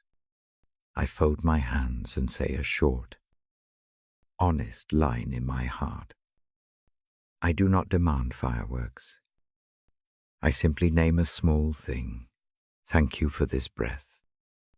Thank you for this light. The words do not need to be clever. They only need to be true. Names are small doors. Enter through one. The morning shows mercy through small acts. A neighbor shovels a path. A store clerk smiles. A child drops a toy and laughs while picking it up. These things are not grand. They are ordinary. They are mercy that wears everyday clothes. Keep an eye for one such mercy each morning. Name it. Let it become a small proof that love renews itself. Love that never fails is not a promise that pain will vanish. It is a promise that pain will not be the final word. The phrase guards against the lie that a bad night makes life barren. It insists instead that a new morning brings fresh chances. Even if the heart is bruised, the mercies that greet the day are enough to keep walking. There is comfort in the smallness of mercy. A hand on a shoulder, a cup of tea warming cold fingers, a message that says, simply, I thought of you. These acts multiply quietly. They do not shout. They build a gentle cadence that steadies the soul. Notice them like small stones on a path. Each one helps the foot find purchase when sleep is thin and minds replay woes. Imagine morning already, on its way. Picture the sun like a friend's knock at the door. Let the thought sit without demanding proof. Trust that mercy arrives even when evidence is soft. The habit of expecting new mercy trains the heart away from panic. It trains it toward patience.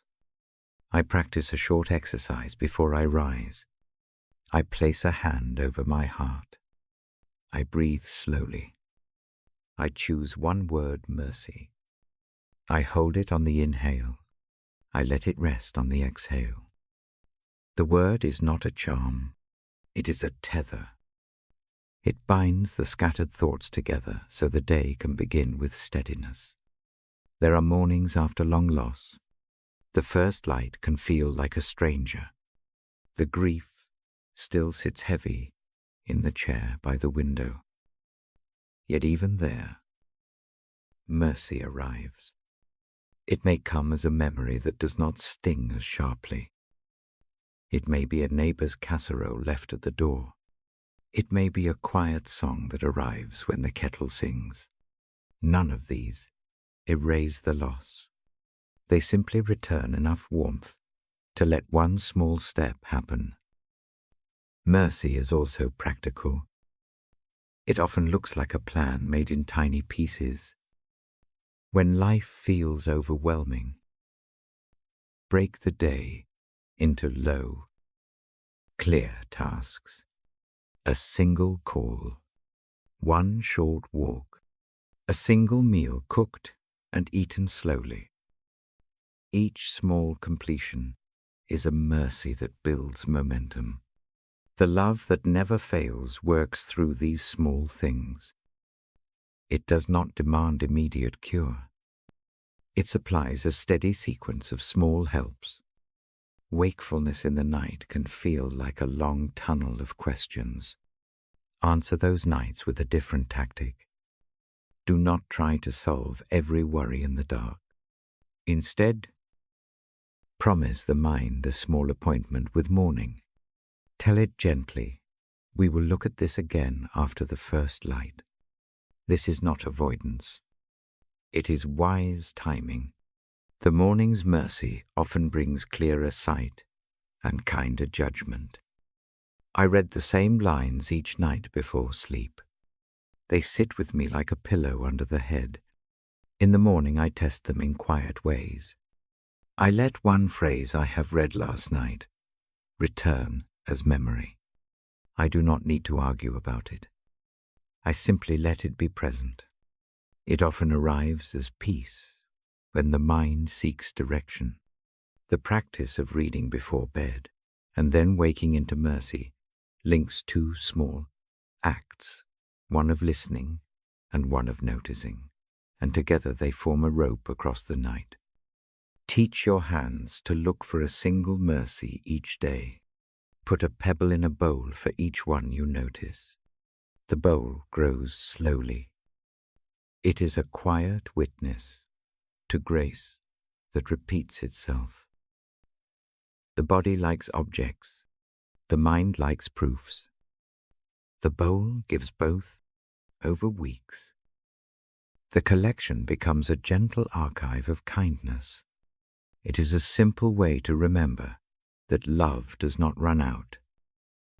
If waking brings shame or regret, name that feeling without long argument.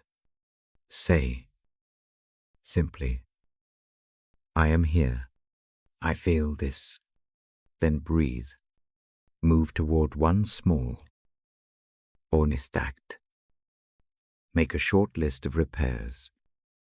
Choose one item on that list and do it. The love that does not fail meets guilt, not with a slap, but with a pathway. Repair is possible. Mercy accompanies the steps. There will be mornings when hope feels thin. Do not try to manufacture bright feelings. Instead, allow the steady mercy to arrive in small doses. A friend's short message, a plant that has not wilted, a song on the radio. Let these be enough. They are not a denial of hardship. They are mercy in small measures, meant to hold the heart while the larger healing continues. Morning routines can become prayers. A wash of the face, a stretch of the arms, the making of coffee. Each action can be a line of simple gratitude. Say it quietly. Do not rush the words. Let them lengthen on the breath. These small prayers do not need eloquence. They need repetition. They need honesty. There is a strange courage in waking again and again. It looks plain. It often wears an old sweater. It carries a thermos. It calls one person. Courage in the morning is a series of small moves. The unfailing love of God supports that courage by making mercy repeat. Each dawn is another chance to try. Each day holds a mercy that looks like a new beginning. If boredom or loneliness sits with the rising sun, remember the small networks of care. A call that was not answered today might be returned tomorrow. A neighbor might help with a load you cannot carry. A tiny act of reaching out matters. Love that never fails works through people who act like morning itself, steady, reliable, kind. I close this page with a small invitation. Before you sleep, think of one mercy you hope to find in the morning. Do not demand that it be large. Name something simple. A peaceful breath, a message from a friend, a cup of good tea. Put that hope down like a seed on the windowsill. Trust that the morning will water it. Rest now with the thought that mercy meets the dawn. Rest with the quiet fact that love does not fail. Let those truths be the last sounds in your mind. They do not solve every trouble. They do not erase every bruise. They give a steady ground to rise from. Sleep in that steadiness. Let morning come. It will bring mercy again. When light arrives, notice one small proof. Let it be enough. I will read to you again. For now, lay down the day. Trust the morning to come with mercy, new and reliable. Breathe. Close the eyes. Rest. The lamp stays low. The Bible rests where my hand can find it. Tonight, I come to a small instruction that sounds like relief. The line tells us to cast our anxieties on Him, because He cares. I do not treat the words like a sermon. I treat them like an invitation to the bedside. Anxiety has weight. It gathers like wet leaves in a gutter.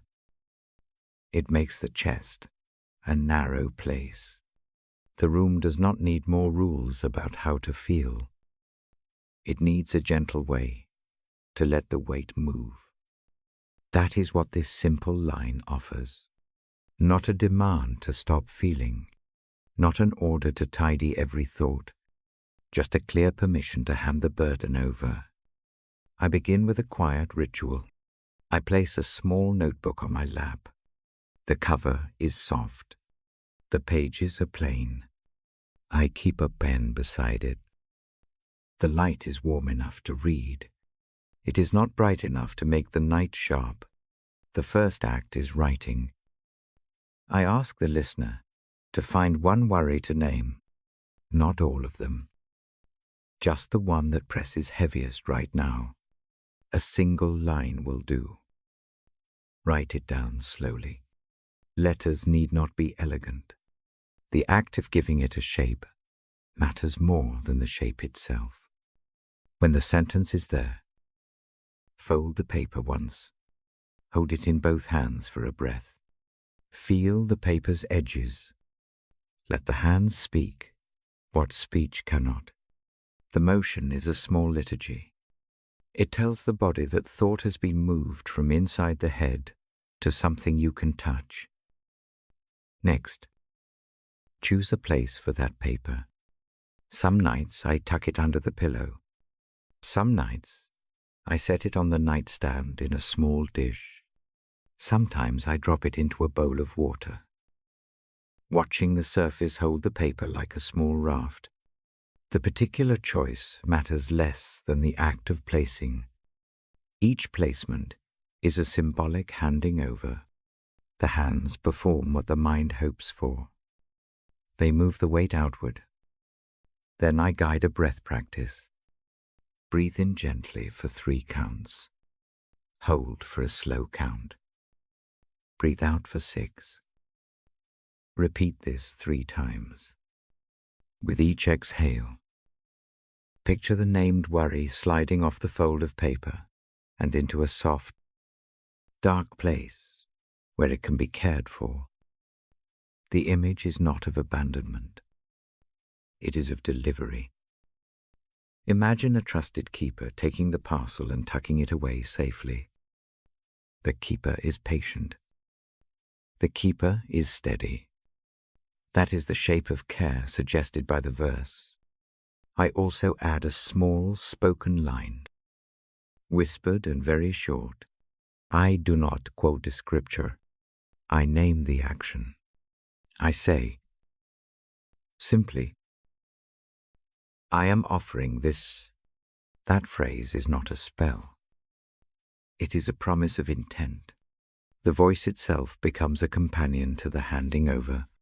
The sound moves into the room and breaks the private circuit of worry, telling someone, even in a quiet whisper, weakens the worry's power. There is a practical step that often helps beside the symbolic one. After placing the paper, write one small, concrete thing you can do tomorrow to move toward the matter, not the whole solution. One tiny next step. Put that note on top of the folded worry or beside it. A single practical act reduces the mind's temptation to ruminate through every possible disaster. It gives a workbench for the morning. Anxiety loves unanswered futures. A small plan gives the future a brim and makes it less hungry. As I close the notebook, I place a hand on the chest. The skin knows the pressure of touch better than the mind sometimes.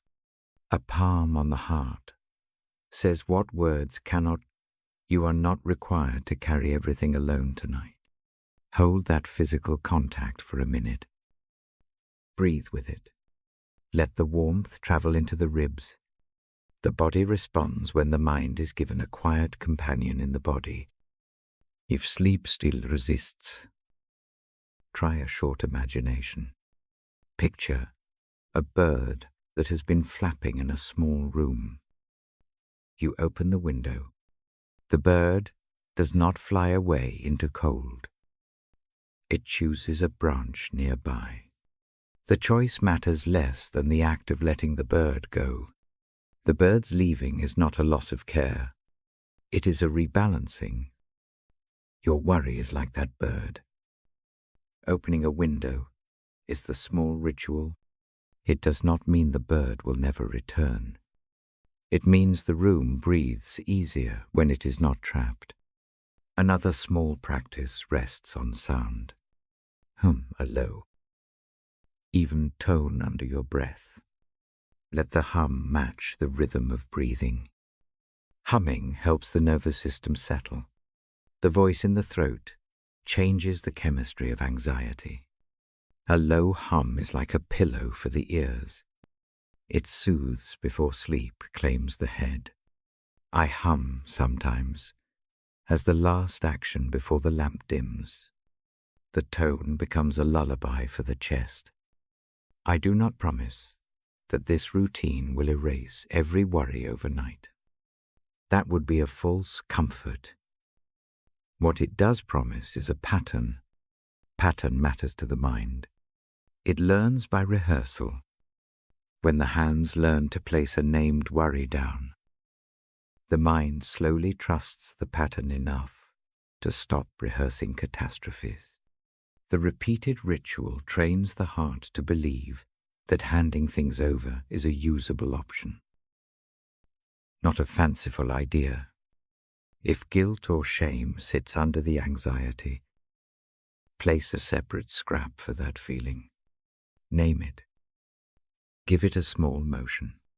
Do a short act of kindness to yourself in the morning. A hot cup. A forgiving sentence on the mirror. Treating the body well does not erase mistakes. It helps the mind become gentle enough to receive care. Remember that mercy is often practical. It shows up as food. Rest. A clean shirt. A short walk. Do not neglect those small aids. Sometimes anxiety worries about being trusted with the future. The mind asks who will remember these small acts of handing over when morning comes. To that fear I say, this make a physical reminder. A pebble in the pocket or a ribbon tied to a wrist. A small object can carry the memory of the night's offering into the work of the day. When hands fumble mid-morning, the pebble is a prompt. You handed that thing over last night. Return to the next small step written in the notebook. I read scripture aloud here before sleep. The reading is slow. I do not race. When I turn to the verse in Peter, I paraphrase it gently. Not to argue about meaning, but to let its care land.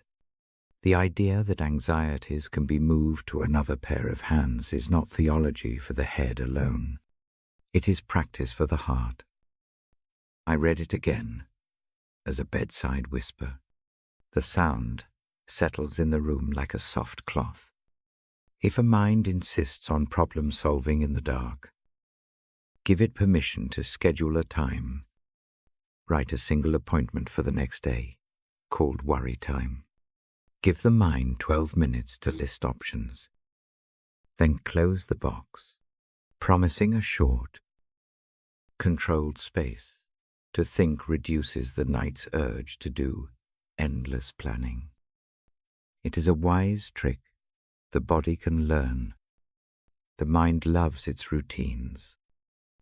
Offer one it can trust. When sleep finally comes, let the last thought be simple. Imagine the bag you carried today sitting beside a door. You do not have to carry it into the dark. You set it down. The hand that receives it is steady. The hand is not distant. It is close and trustworthy. That image is not an argument. It is a quiet assurance that the night can do its work while the burden is not clasped to the chest. I close the Bible with care. The lamp breathes its steady light. The notebook lies quiet. The folded worries are in their small places. The breath slows. I listen to the slow sounds of the house. The world does not need to be fixed tonight. It only needs a tender ordering, by naming, blazing, breathing, and planning one tiny next step. The heart learns a rhythm of trust. Sleep is not a failure. If it comes slow, rest is not a test. It is a gift we allow. Place the head on the pillow. Lay the hand over the chest if it helps. Breathe in gently.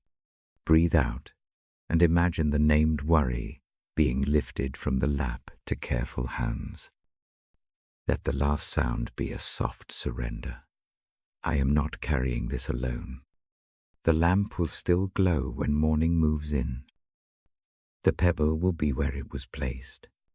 The small plan will sit on the page, in the quiet between now and dawn. Let the act of handing over do its work. Let care be enough for the night. I will read again in the next part. For now, rest. Trust the hands that receive what you cannot hold. The lamp keeps its small circle. The Bible lies open on my lap. My thumb finds the page where a psalm offers a soft promise. I read it slowly, and then let the meaning settle. In simple words it says, lie down and sleep in peace. Because God keeps you safe. The sentence lands like a small hand laid on the shoulder. I tell a short story now. It is not dramatic. It is the kind of night that happens often. A job worry sits like a stone in the throat. A small fear about family gnaws at the edges of the mind.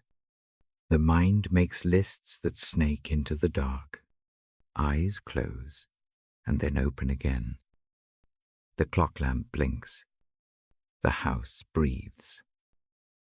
And the chest refuses to sink. On that night I do a small thing. I fold a scrap of paper with the worry written in one clumsy line. I do not aim for perfect phrasing. I only name the weight.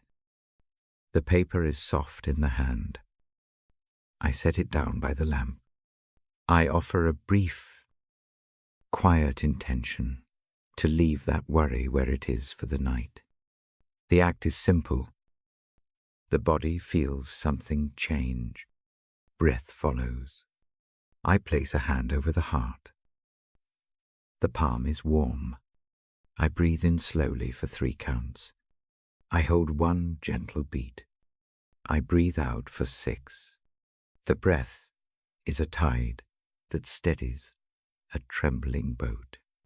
With each exhale, the chest loosens a fraction. Shoulders drop. The jaw unclenches. The mind quiets enough to listen. I picture a small house. The door is closed. A latch is set. Inside, A lamp sits on a table and warms a blanket. That image is not a metaphysical proof. It is a practice. It is a place to visit for a few slow breaths. The house feels contained. The thin edges of panic do not creep through the wood. Safety in the picture becomes safety in the body. Then sleep comes. Not with a rush. Not like a curtain falling. It arrives like a tide that rises slow and sure. The eyelids rest. The thoughts unbundle. The body eases into the mattress, as into a well-known chair. The night still holds things that need attention.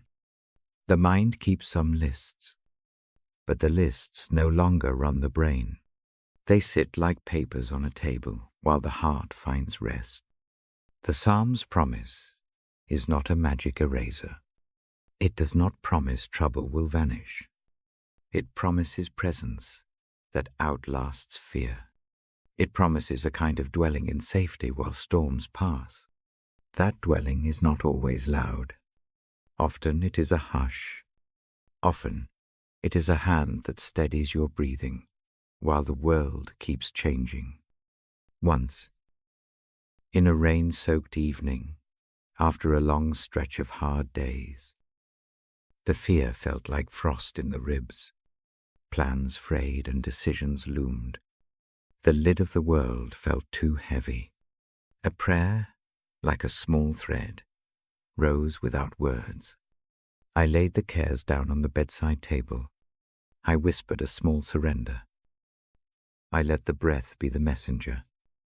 I slept differently that night. It was not a heroic sleep.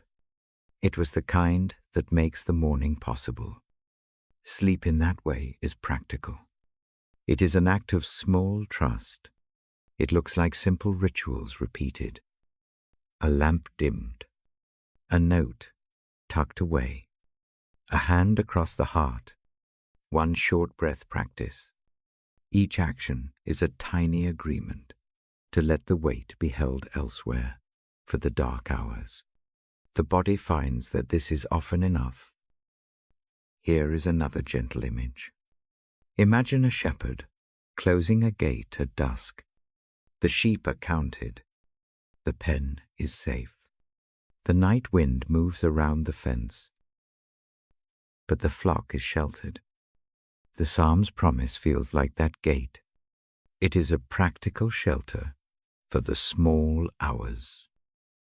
It does not claim to stop every wind. It simply keeps the flock where it can rest. Sleep after surrender often brings particular kinds of dreams. They are quiet. They may be simple images of walking or of small gardens. They do not demand interpretation. The dreams rest like small notes left on a table. The waking feels softer. The limbs are less tight. The heart, which had been a clenched fist, has room to open a little. If waking in the night still occurs, use a small practice. Place the hand on the chest. Breathe 3 slow breaths. Remind the mind with one brief phrase. The words need not be grand. They can be as plain as this: I am safe enough for now. Say it once. Let the phrase be a hinge the mind can turn on. Return to slow breathing. Let the body be the anchor. This surrender is not an abdication of care. It is a wise timing. Night is not the best place to solve everything. The dark blurs judgment. The mind tends toward worst-case stories. Holding a plan for the morning is a kind thing to do. Write one small next step on a new scrap and set it where the lamp will catch it in the morning. Promise the mind a time to think in daylight. Then put the worry down. Another small image helps. Think of a parcel handed to a trusted friend. The parcel is not tossed. It is received with care. The hands that take it hold it until morning. That simple act changes the night. The parcel may still be there in the morning, but the arms that carried it through the hush mean you do not have to lug it through sleep. I read the psalm again in my mind as I speak. I do not dress the words up. I let them be a plain promise. Lie down in peace. Sleep comes when the body is allowed to trust a safe hand. The phrase is a warm, steady thing. It is not a test.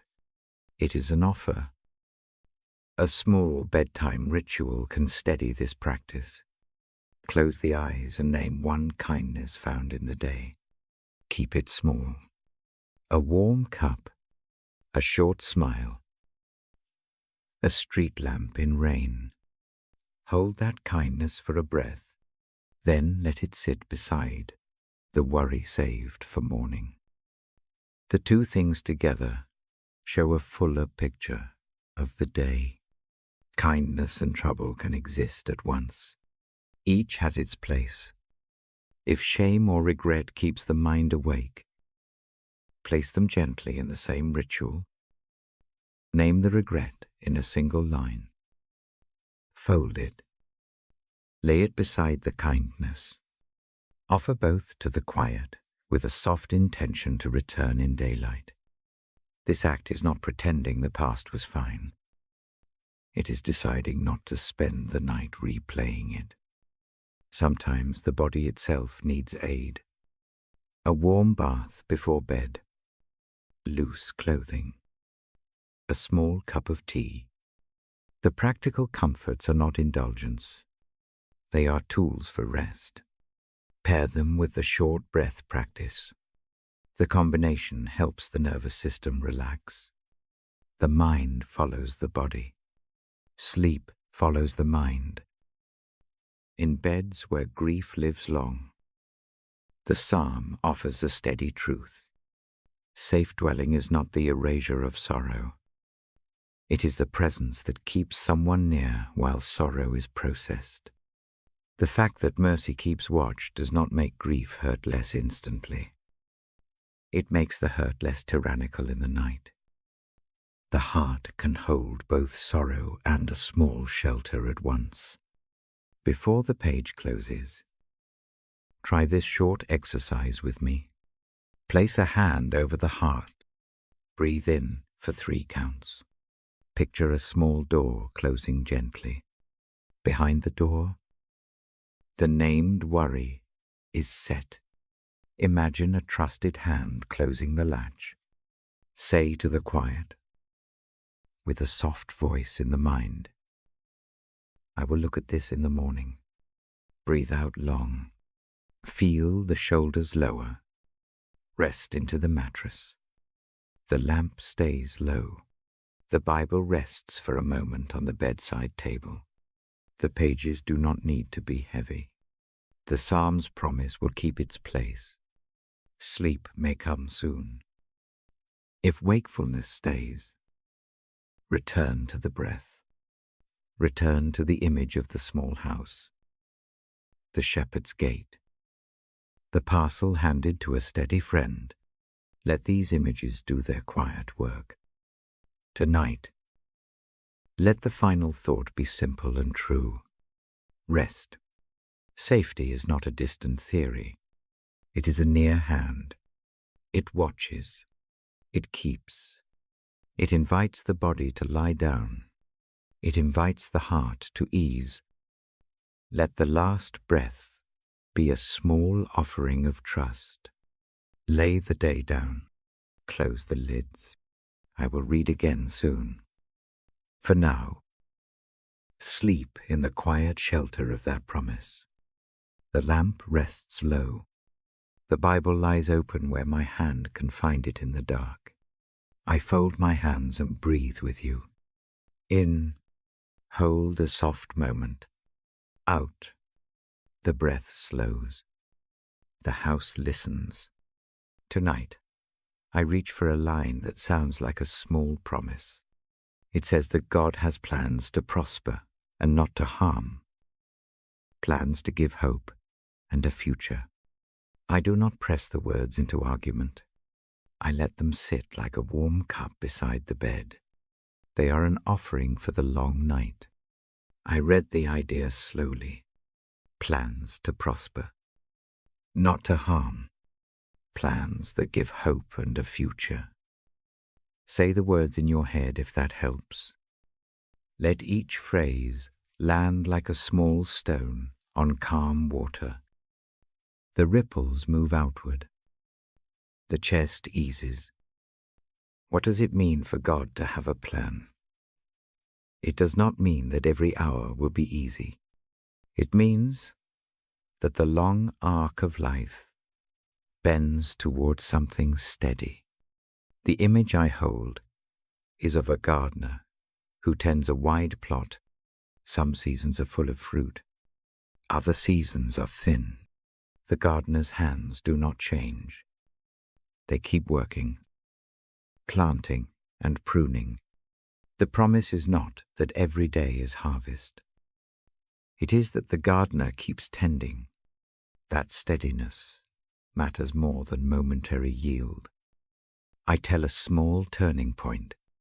It is a quiet memory. Years ago, Along Blanny had trusted collapsed. The work that supported home and hope vanished in a single quiet notice. The room I used to enter with sure steps became strange.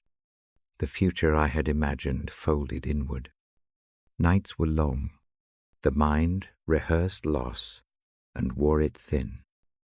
One evening, with rain making soft music on the window, I opened the Bible because hands search familiar things in the dark. The page falls on the line about plans for good. I do not expect fireworks. I only expect company. The words feel like someone taking the lamp in a second hand and stepping closer. They do not fix everything. They make the next step possible. The change begins small. It is not a sudden solution. It is a shift in how I breathe. Instead of trying to solve the whole future at once, I learn to look for the next sensible thing. A phone call, an old friend's name, a newspaper ad, a small plan that can be shaped for tomorrow. Each one is a pebble thrown into the pond. The ripples widen. One morning, a neighbor leaves a note and a loaf of bread on the stoop. The simple act is mercy in practical clothes. It does not erase bills. It does not promise a full recovery. It moves the balance weight a little. Hope breathes differently when hands meet need with kindness. That small kindness was part of the plan that felt too big to name. It was a piece of what the larger promise means in ordinary life. Another time, a kid choice opens a new path, a decision to accept help, a willingness to say, softly, I cannot do this alone. The asking is a kind of work. It is humble and true. It opens the door to people who become part of the plan. Hope grows when the heart lets others hold some of the weight. I do not tell this story to offer a tidy moral. Life remains messy. The plan that nurtures is not always clear. Yet the memory shows a shape. Hope is restored not as a thing dropped from the sky, but as a series of small mercies. They come in simple forms, bread on the stoop, a hand offered across a table, a friend who listens without rushing. These acts build a future that looks different from the old one, but still good. If worry nudges, what if the plan looks different than imagined? That worry is a faithful companion. Plans can change course. That is part of being human. The promise is not about controlling every outcome. It is about a care that holds the possibility of good. Imagine a long road that winds between hills. When fog hides the next turn, someone walks ahead and maps the line again. The map changes, but the journey continues. I offer a small practice to place this promise into the body. Find a pebble or a folded scrap of paper. Hold it in the palm. Breathe in slowly. Think of one small hope you need tonight. It may be a restful sleep. It may be courage for tomorrow. It may be a kind word.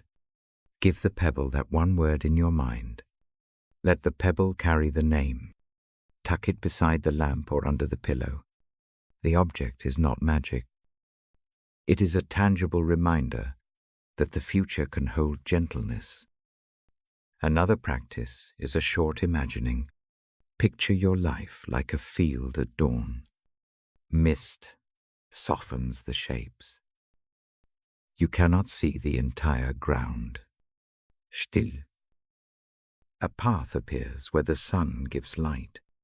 Take one step toward that light. Do not demand the whole route. One step is enough. Repeat this in the morning if that helps. The small steps add up. The field slowly clears. Hope often returns through small rhythms. A morning cup of tea. A walk to clear heavy thoughts. A brief note of thanks written and tucked away. These are ordinary actions that say yes to life. When the chest feels tight, choose one such rhythm and repeat it for a week. The repetition is like watering a seed. The plant does not leap from the ground in a day. It grows in patient halves and small measures. Keep in mind that hope does not erase sorrow. Grief may continue to live beside new plans. The two can exist together without contradiction. The promise of a hopeful future is big enough to hold mourning. Imagine carrying a lamp, while also carrying a small box of memories. Both hands hold something. The lamp does not require the box be emptied. It only gives light for the next steps. If doubt crowds the mind, let it be named without judgment. Say, I do not know how this will end. Then breathe. Let the breath be a small anchor. The promise is not cancelled by uncertainty. It is active when the future looks unclear. Practice a soft sentence. I will step toward hope with the next small thing I can do. That sentence is not a command. It is a posture. I read the thought again in the hush.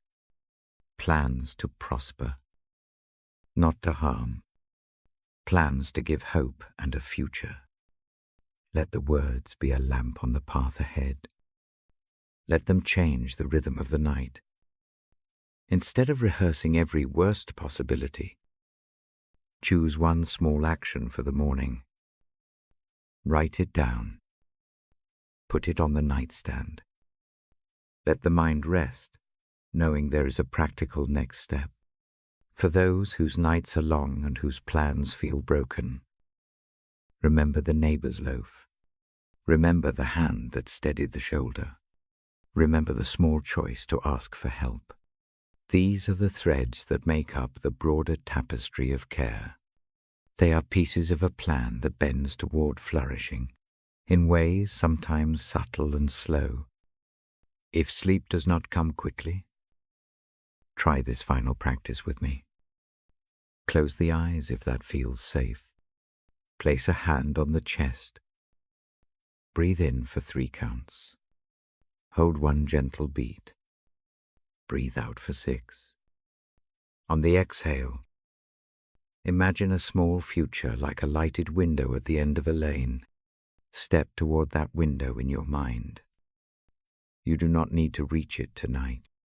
Let the simple motion of stepping be the work. Repeat until the breath slows. Let the image keep company with the quiet, I will read these words again on other nights. They are not a one-time cure. They are a lamp kept at the bedside until the sun rises. Keep the pebble or the scrap near. Let it be a quiet proof that hope can return in small measures. Tomorrow holds tasks and unknowns. For now, rest with the thought that someone cares about the long arc of life. The care is steady. It is practical. It gives a future room to grow. The lamp hums gently. The Bible closes softly for a moment. Put the head down when ready. Let the breath take the next step. Trust the quiet plan that moves toward good. Sleep now in that quiet hope. I will be here when the night turns again. The lamp breathes a steady circle. The Bible rests where my hand finds it easily. Tonight I turn to a truth that helps when words fail. The thought sits simple, and near the Spirit comes near in our weakness, and helps us pray when we cannot find the words. I do not make it complex. I let it be a quiet gift for the night. Breathe with me. In, hold, out. Let the breath open the small room. Let the chest soften like a door easing on its hinges. The thought of the Spirit is not a thunderclap. It is a soft hand at the back of the neck. It is the presence that hears what you cannot form. There are evenings when speech feels thin. The mind lists and loops.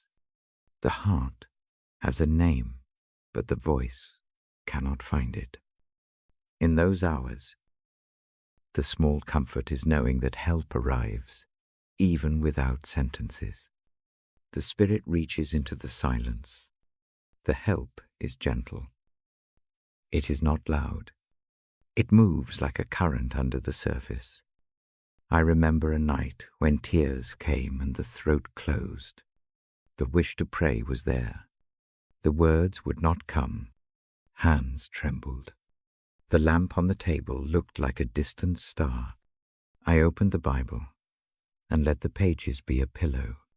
I did not force a phrase. I breathed. I felt a small release inside, as if someone else had taken a breath for me.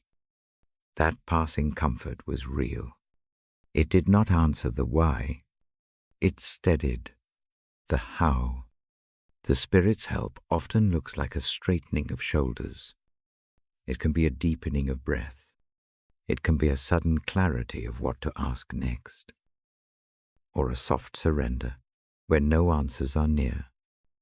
These are not dramatic. They are tender. They arrive in low tones and small motions. The presence does not demand eloquence. It receives the broken syllables, the short silence, the single word that comes out rough and honest. When the night is heavy, try a small practice with me. Rest your hands on your lap. Close your eyes if that feels safe.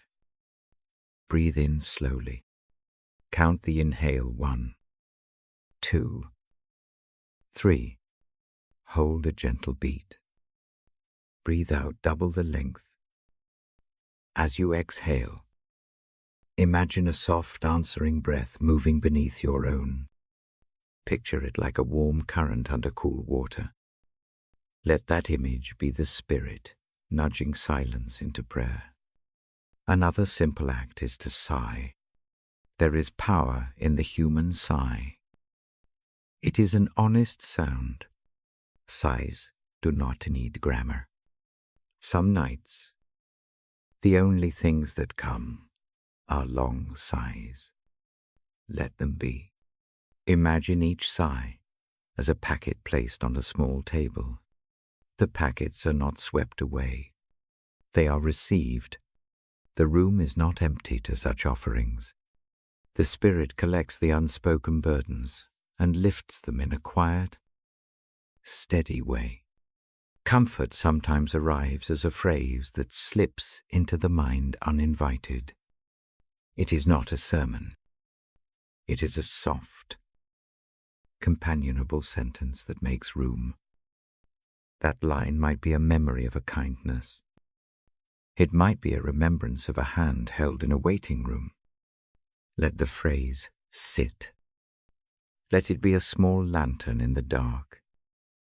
The presence of the Spirit can use memory to steady the present.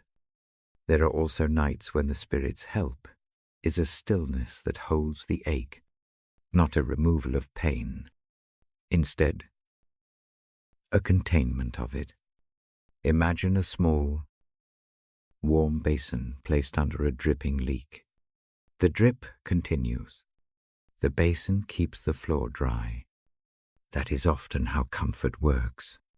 The ache remains, but its spill is gathered so that the rest of the room can be quiet. If the mind keeps cataloguing faults or replaying sharp scenes, try this tiny exercise. Name one small thing you notice in your body: a loosened jaw, a softer belly, a ticking clock. Say the name silently.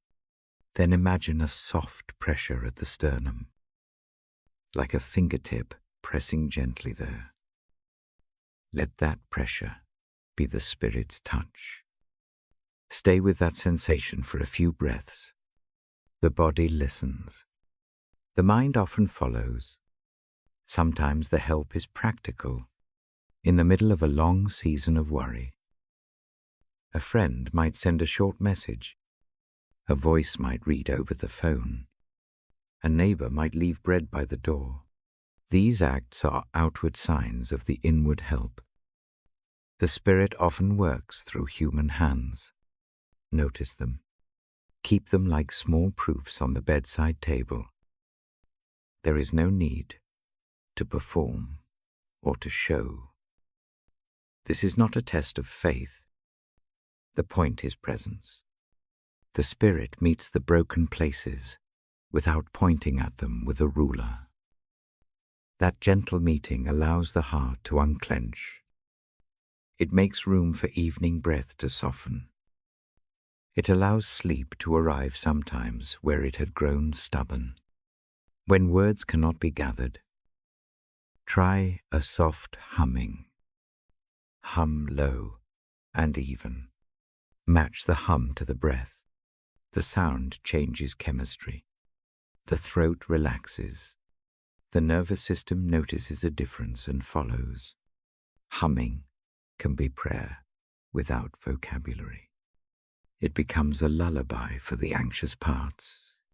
The Spirit leans into that hum and turns the bare sound into something like petition. Another helpful shape of silence is listening. Close the mouth and listen to the small noises in the room. The heater's slow murmur.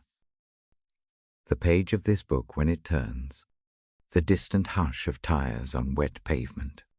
Let each sound be a small sign that the world continues kindly.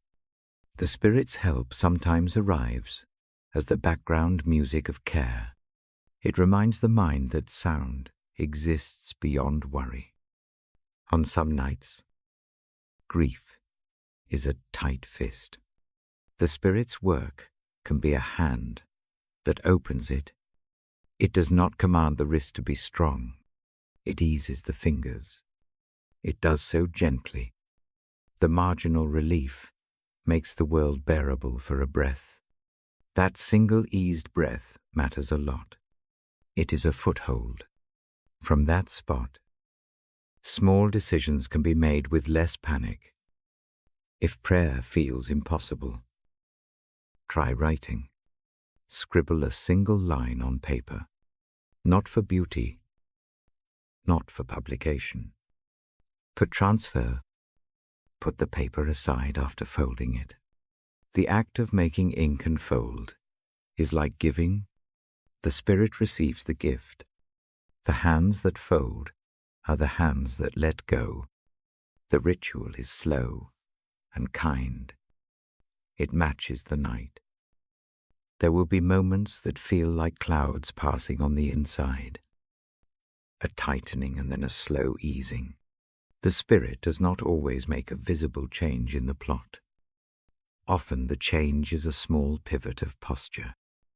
That pivot is enough. It is a hinge. It opens the next small motion. I have watched silent help at the bedsides of others. A mother who cannot pray for a child finds the courage to close her eyes and breathe. A man facing an uncertain test puts his palms on his knees and waits. The waiting is not idle. It is a kind of active receptivity.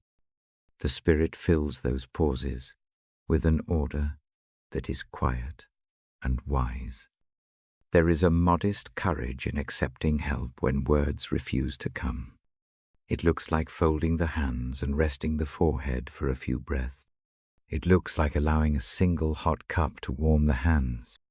It looks like agreeing to sleep while petitions remain incomplete. Such acts are all prayers in a different register. The Spirit honors them. Keep a simple phrase close by for those thin moments. Not a theological treatise. A short line you can carry on the breath. A phrase such as, "I am not alone." Whisper it under the breath. Let the breath carry it into the room. Do not force belief. Allow the phrase to be tried like a key in a lock. Sometimes the key turns slowly and then fits. If the night keeps pulling at old fears, do one small practical thing before sleep. Lay out a simple plan for the morning.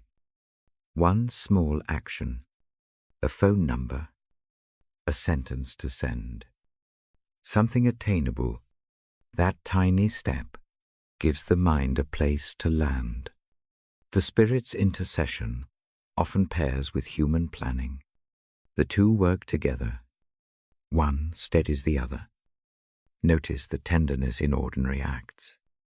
A blanket straightened, shoes put out, a kettle set on the stove for morning. These are ways to care for rest. The Spirit's comfort often arrives wrapped in these small human mercies. They make the night softer and the heart quieter. If tears come in the hush, let them be. Tears are part of speech. They speak when the mouth cannot. The Spirit listens to those salt lines. The quiet presence does not judge. It keeps company. The body does important work in crying. It releases and recalibrates. Allow that process. Before closing this part, take a minute with the breath again. Lay a hand on the chest. Breathe in slowly. Pause. Breathe out slowly. Imagine a gentle presence just beyond the lungs, matching the rhythm. Picture the presence as a steady light behind the sternum. Let that light be the Spirit's comfort. Stay with the image for a few breaths. When I fold the page and lower the lamp, the hush keeps shape. The night will not always be easy. There will be mornings that ask for courage. There will be days of steady work. For tonight, the thought remains, help arrives, even when words are absent. The Spirit meets the silence. The meeting is tender. It is enough for the dark. Rest, now. Let the small breath carry the quiet into sleep. I will be here to read again. The next passage will be soft and steady. It will hold a different kind of mercy for the waking hours. For this night, let the unseen help settle you into rest. The lamp breathes in its small circle. The Bible lies open on my lap. My thumb rests on the page. I read the Psalms slowly. It tells of a presence where joy is full. It says the path of life is bright there. The promise settles like a small light in the chest. I do not frame this as argument. I read it as a bedside truth. In the quiet, joy can feel like a foreign word. The day has carried its weight. The mind rehearses what went wrong. Yet the psalm points to another fact. Presence changes the heart from within. Joy is not something clutched from good news. It is found in being near. Sit with me for a moment. Breathe once. Hold. Breathe out long. Let the breath roll like soft tide. The lamp is low.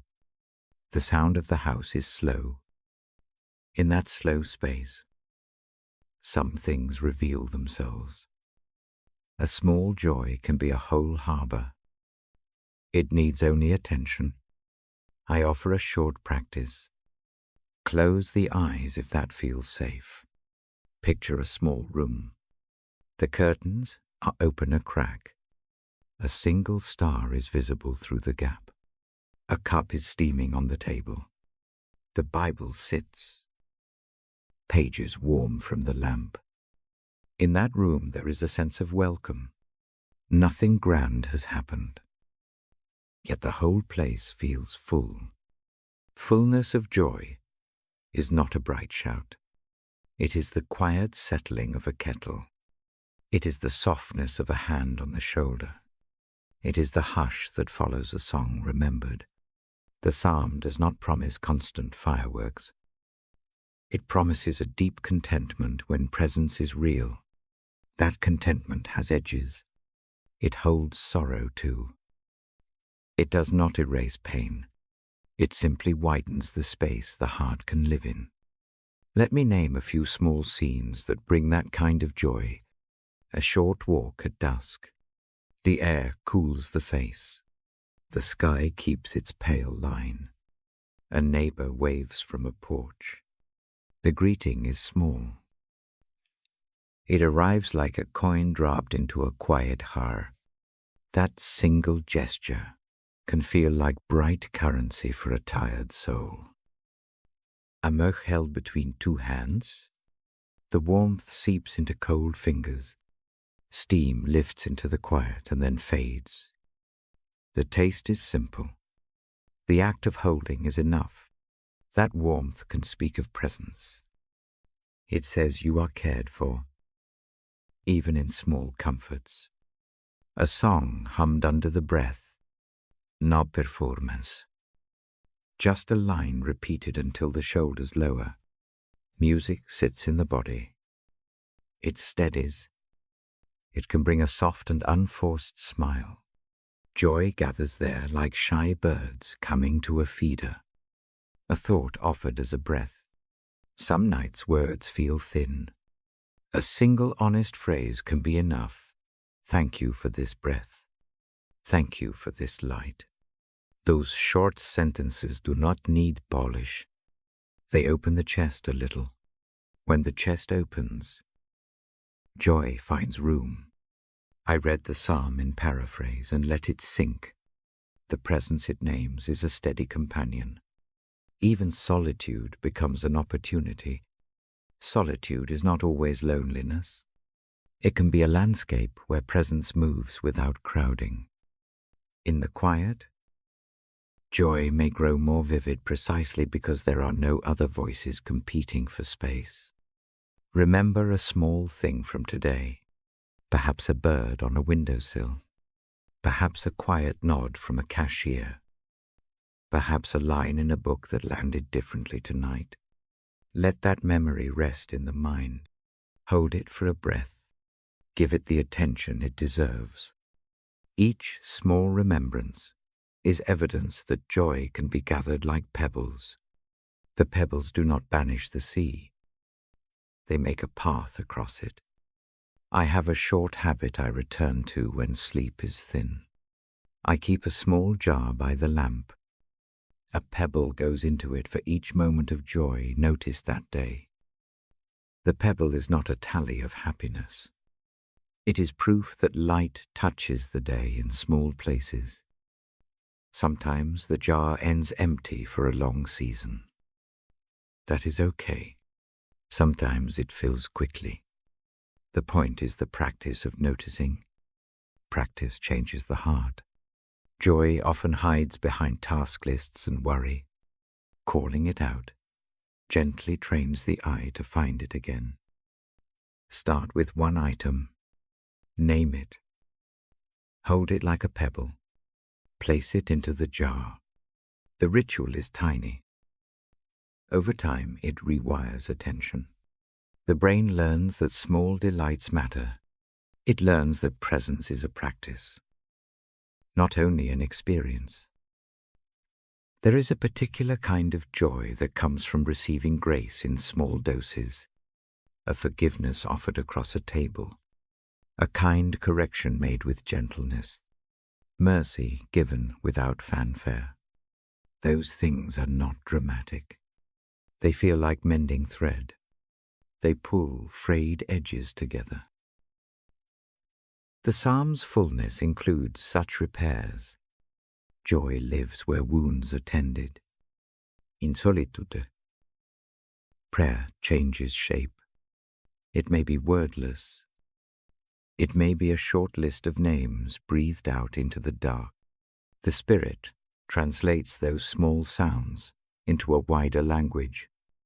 That translation is gentle. It does not demand eloquence. It makes the night a place where even halting speech is heard.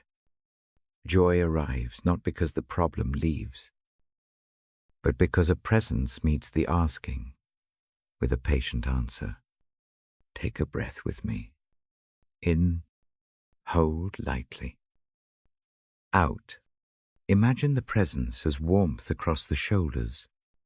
That warmth is not flashy. It is practical, like a blanket shawled on a stiff night. The psalm promises that such warmth is full of joy. The joy includes the shape of pleasure. It also includes deep satisfaction that the path ahead is known. Joy prefers small things to grand illusions. It is often a quiet companion while the world continues its loud ways. The quiet companion invites a slower tempo. It asks for attention to the edges of life. When the heart learns that tempo, it discovers pleasure that does not depend on applause. It rests in the right hand's steadiness. Tonight, practice a short remembering. List 3 small things seen today that carried a hint of joy. Name them one by one. Say them softly. Do not argue with their size. A tiny thing is still a thing. Let the list be enough. Let it sit in the chest for a breath. Feel how the sternum softens just a little. Joy is arriving in small increments. There is also joy in quiet trust. Trust is not easy. It is a muscle that grows when exercised in small acts. Trusting one short prayer into the night. Trusting a neighbor's kindness. Trusting that mercy does not run dry. These small acts knit a steady confidence. The psalm's language of fullness when presence is near becomes plausible in life because of these stitches.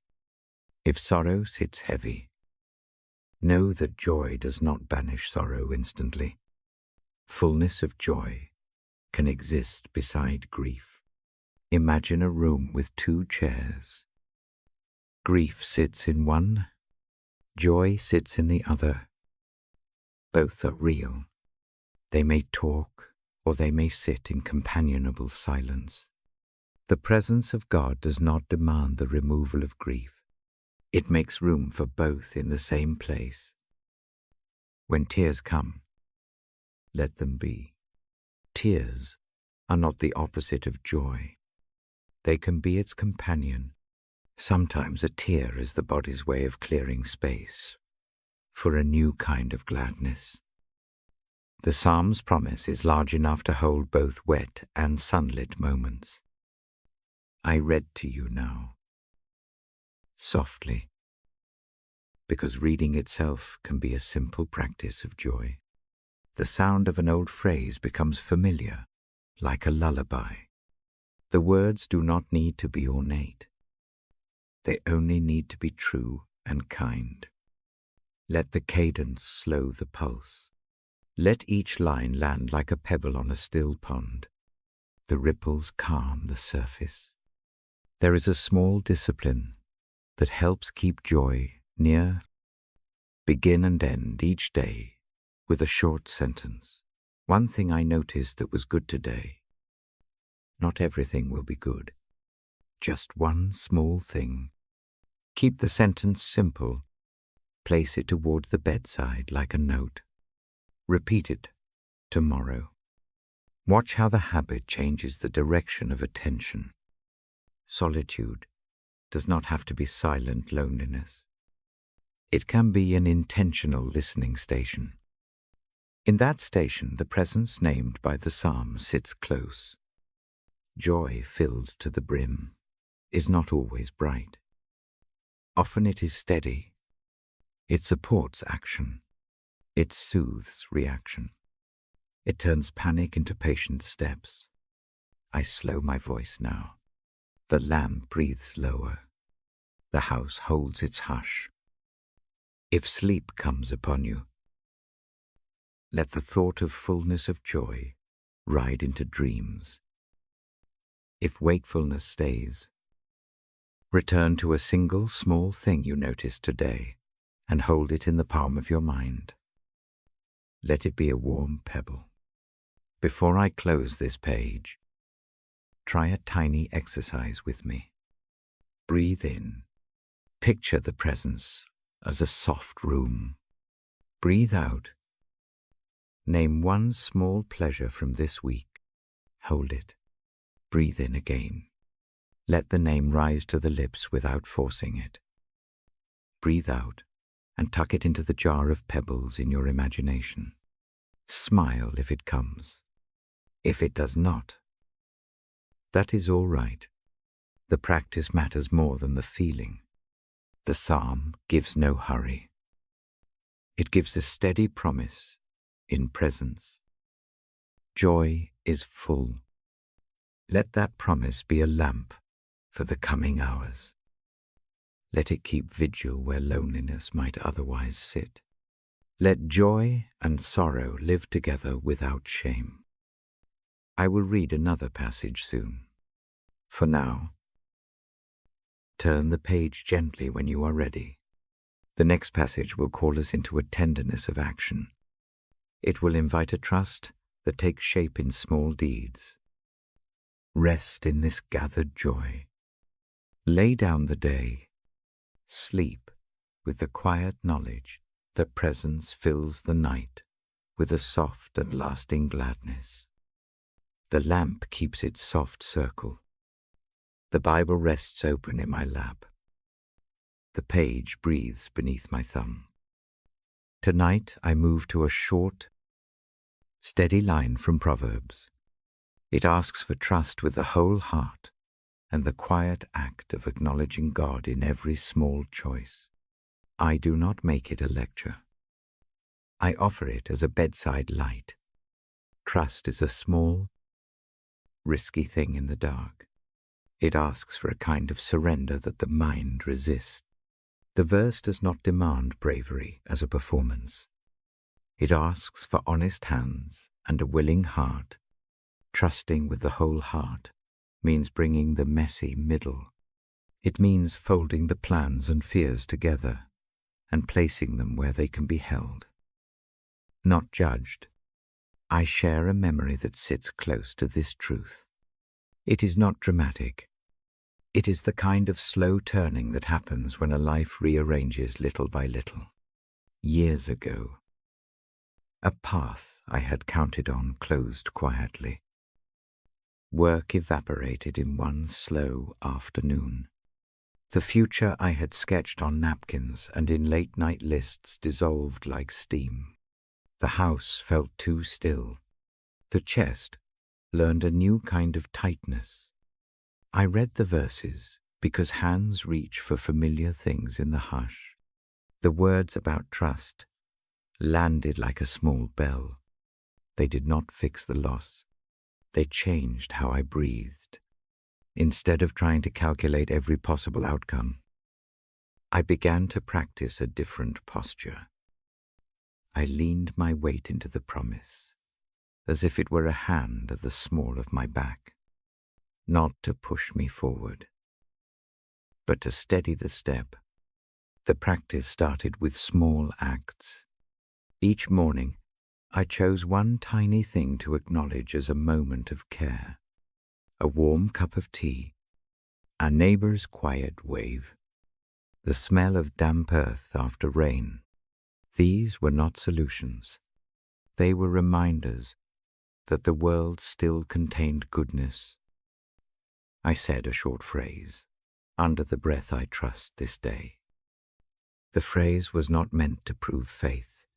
It was a simple signpost to guide attention. One decision came that felt like a test. A friend offered a small opening work that would not match the old plans. Pride wanted a bigger stage. Fear wanted the comfort of known routes. Instead, I chose to acknowledge the offer aloud in my quiet place. I wrote the decision down on a scrap of paper and placed it on the nightstand. The act of writing marked the choice as belonging not only to my anxious thoughts, but to the steady pattern of the day. I asked for guidance that night, not as an urgent plea, but as a gentle handing over.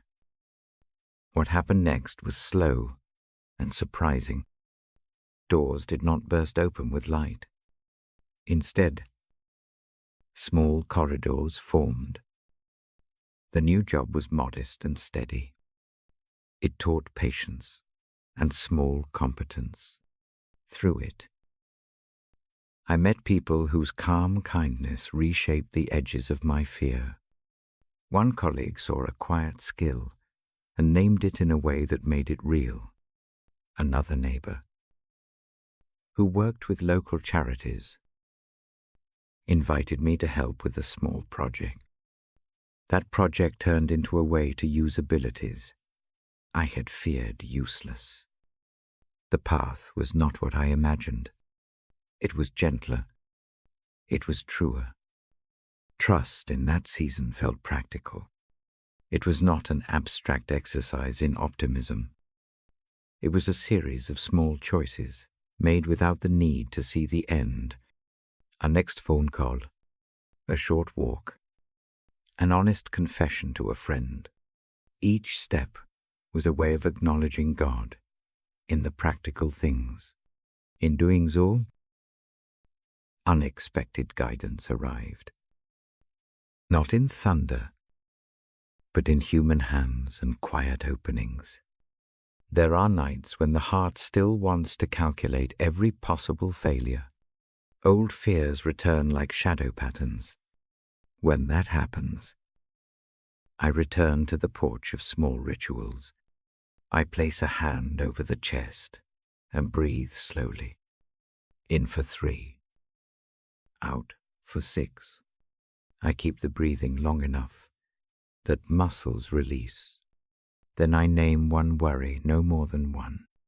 A sentence on paper, folded once, placed under the lamp. The fold is a small liturgy. It says I do not have to carry this alone tonight. The act is simple, but it trains the body. The hands do what the mind wants to do and cannot. The next morning I look at the paper again. Sometimes the worry has changed shape. Often the day brings fresh light that was unavailable in the dark. Another practice that helped was a habit of asking for guidance in small ways. I did not summon a grand plan. I asked for a quiet sign in the next sensible step. Would it be wise to call this person? Should I accept this small job? The request was short. The answers came as much from people as from inner clarity. When someone answered the phone with patience, there was guidance. When a neighbor offered help, there was guidance. The pattern taught me to recognize direction wherever it appeared. Trust and acknowledgement work together. To trust with the whole heart is also to acknowledge in the small thing, a meal, a quick prayer before a meeting, a thank you whispered on the breath, a pause before a hasty reaction, a small note left for someone. These are the ways the heart practices saying yes to a presence larger than private worries. In time, they change what looks like urgent into something manageable. There was one night that stands out. It was a winter storm, and the roads were white. The house settled differently. I had a list of plans that felt urgent and necessary. I felt raw and small. I opened the Bible and let the words about trust rest on the palm. I did not make a decision that night. I did one small thing. I folded a single page of notes and wrote, "Show me the next step." I left it on the windowsill. In the morning, snow had softened the street. A neighbor knocked with 2 steaming cups and a kind look. A short conversation began about a volunteer group that helped with cleared drives and broken furnaces. It was not the career I had imagined. It was not the sudden opening I had hoped for. It was a way to use hands and heart where need was present. It led to steady work of a different kind. The guidance was unexpected and gentle. It arrived through human warmth more than heavenly trumpet. Trust does not mean passivity. It is not waiting with folded hands. It is choosing a posture that listens and moves when a path appears. Trust shapes how choices are made. It shifts attention from imagining disasters to noticing small openings. That focus changes the night. I share these memories so the practice can live beside the reading. When fear brightens in the chest, return to the lamp and the page. Place a hand on the Bible. Let the verse be a small compass. Then do the simple tasks that make trust real. Name a worry. Fold it. Hand it to the bedside. Write one small next step for the morning. Breathe slowly. Live the small acknowledgement of presence in the practical acts of the day. Trust can be practiced in tiny, repeated motions. The mind learns a rhythm. The heart begins to rest. The unexpected guidance that comes is often human, a kind neighbor, a new task that teaches a forgotten skill, a quiet conversation that brings clarity. These are the ways the promise takes shape in life. They do not always match plans. They often feel better before the page closes. Try a small exercise with me. Rest both hands on the knees. Close the eyes if that feels safe. Breathe in slowly for 3 counts. Hold for 1. Breathe out twice as long, with eyes still closed. Place one small intention in the mind, a single request for guidance about a next step. Do not demand the whole map. Let the ask be simple. Open the eyes and write the request in one short line. Fold the paper once and set it beside the lamp. Sleep with that small offering. Let the lamp watch over the folded note. Let the practice teach the body what the mind needs. Trust is not a single giant act. It is many small ones knitted together. Each stitch matters. I close the Bible gently and let the light soften. The night is not a test. It is a place for small habits of trust to grow. Tomorrow may bring shifts. It may not. Either way, the practice of acknowledging something larger in the littlest choices steadies the feet. Rest in that steadiness. Sleep with the simple hope that guidance can come in unexpected. Gentle forms. When morning comes, look for one small sign. Let it be enough. The next passage will come with a different gift. It will speak of healing in the slow, ordinary ways. For now, breathe. Trust one small step. Let the lamp keep its quiet watch. The room is quiet. The Bible rests open in my lap. My voice comes low and steady. Tonight I hold a line from Isaiah in the heart rather than on a podium.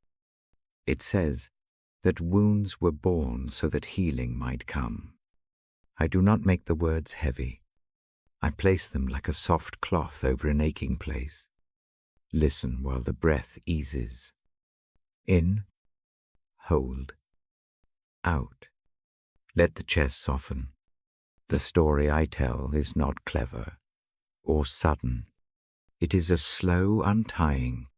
It began with small breaks that felt like ordinary life.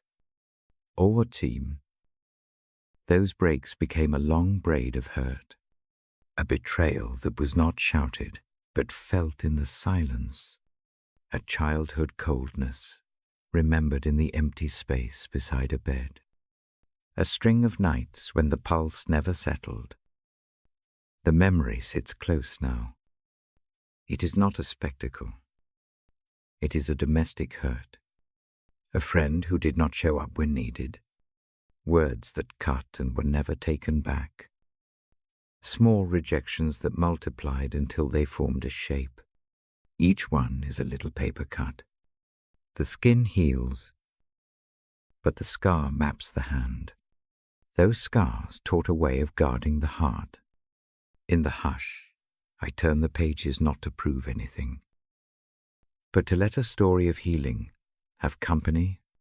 The text I breathe over says that his wounds are the door for healing. It does not talk like an argument. It speaks like a bedside hand. Imagine a surgeon who does not delight in cutting, but who opens to mend. The wound in the story is not decoration. It is the doorway by which care enters. Healing begins in small translations. The first change is not an event. It is a change in how the hurt is held. Instead of folding the memory into a private ledger, the memory is brought out into the light and laid on the table. That simple act matters. The hands that hold the memory are not the busy, anxious hands of someone trying to patch everything at once. They are steady hands that can receive wounds without flinching. There is a night I remember. The rain is soft, and the house smells like old wood. The hurt is fresh in the throat, forming words that do not come. The Bible opens to the margin where the phrase about wounds and healing rests. The sentence is not quoted as proof. It is a companion. The eyes fall on it, and the throat lets out a long, honest sigh. The breath becomes a kind of prayer, not elaborate, not rehearsed, just a raw wanting for something to hold the pain. A small ritual follows. One scrap of paper is taken. On it, the name of the hurt is written in a single line. No explanation, no sermon. The act of putting ink to paper is a way to move the thought from the churn of the mind to a place the hands can touch. The paper is folded once. The fold is gentle. The folded scrap is placed beside the Bible like a small parcel. Next, there is a practice of offering, not a dramatic surrender. A single sentence is spoken inside the chest. The sentence is simple. This wound may be met. The words are not performance. They are an opening. The body responds. Muscles relax. The jaw unclenches.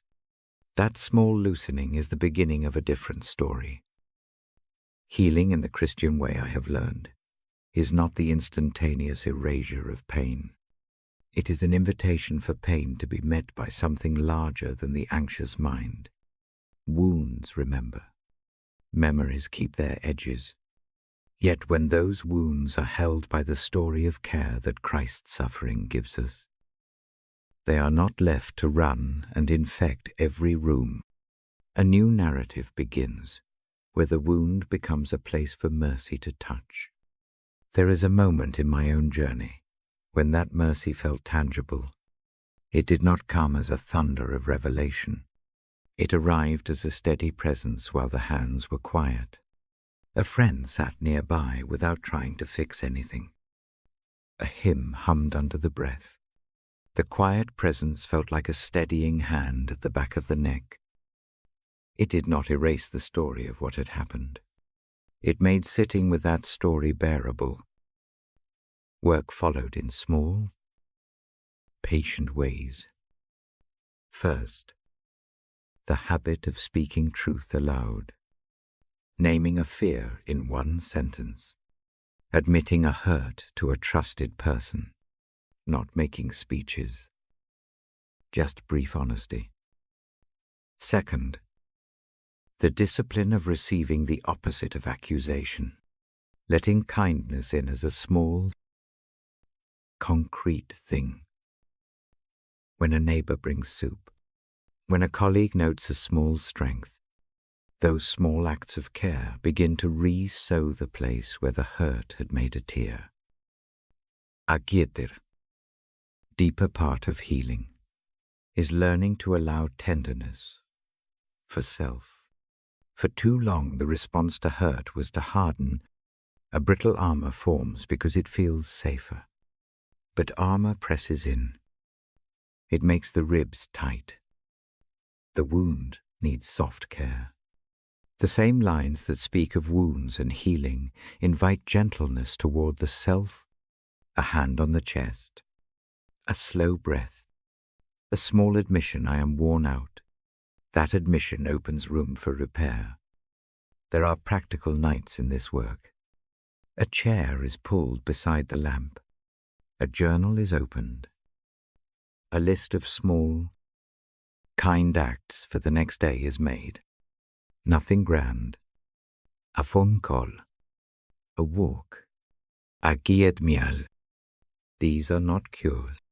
They are the stitches used to make living possible, while the deeper mending happens. The Bible's image of wounds as channels for healing becomes real when mercy is translated into human acts. As the nights pass, the scars do not vanish. They become part of the map. The memory remains, but its edges soften. The wound no longer dictates every movement. In place of a defensive posture, a new posture arises. It is one of cautious trust. Trust that not every absence is betrayal. Trust that some people will hold with steady hands. Trust that prayer is not a performance, but a small reaching out. There is a quiet practice that helped most of all. It is a short breath, prayer kept at the bedside. 3 slow breaths. On each exhale, a short phrase is breathed inward: heal this place. Tend this heart. No theology is required. The words are acts of offering. The breath is the carrier. Over time, the simple rhythm aligns the nervous system. The heart finds it easier to rest. Forgiveness appears on this path like a small, difficult tool. It is not used to erase accountability. It is a release of the need to stay bound by an old hurt.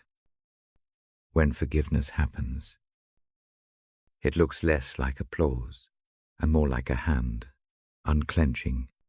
It is both gift and discipline. It frees the forgiver as much as it addresses the wrong. The practice of handing over hurts, naming them, and then choosing not to let them define every tomorrow, is the quiet work of healing. Sometimes healing is visible for a while, and then seems to stumble. That is part of the journey. Old rhythms return. A harmless remark opens a fresh ache. The body remembers. When that happens, return to the small rituals. Fold a new scrap. Place it by the lamp. Breathe long. And ask for steady hands to meet the ache again. Healing is not linear. It is a slow road of starts and pauses. Patience is its companion. The wound that was made public in one season taught another lesson. It taught empathy. In the remade life, there is now more room for others who carry invisible scars. Those who are gentle with their own wounds tend to be gentle with others. Hurt becomes a teacher rather than only a wound. The hard gift is that brokenness can open the way to deeper kindness. The passage about wounds and healing points not only to personal comfort, but to a communal rhythm.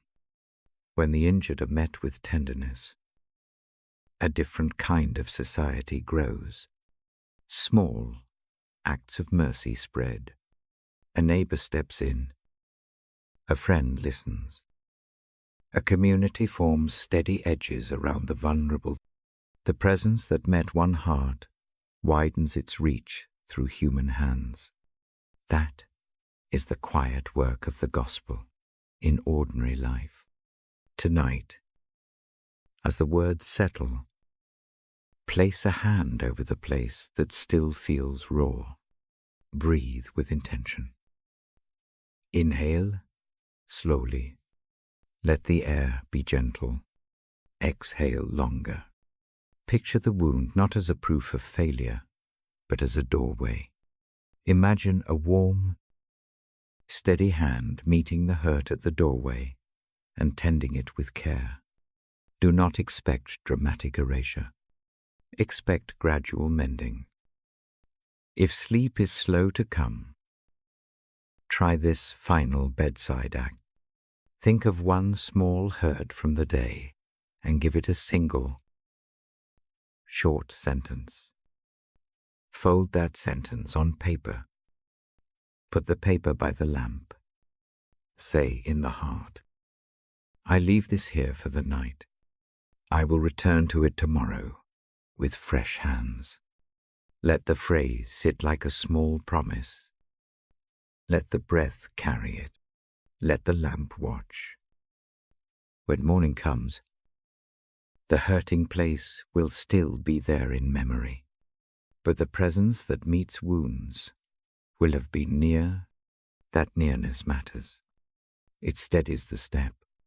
It gives the courage to face another day. In the next reading, we will listen to a promise that says you are cherished, that you are held and delighted. For now, let the thought of wounds met and healing offered be a soft pillow beneath the head. Rest in that tenderness. The lamp is low. The pages lie warm beneath my palm. I sit and listen with you. Tonight, I hold a thought like a small candle. It is simple and soft. God delights in us. He sings over us. Say that phrase slowly in your mind. Let it land like a small feather. He delights. He sings.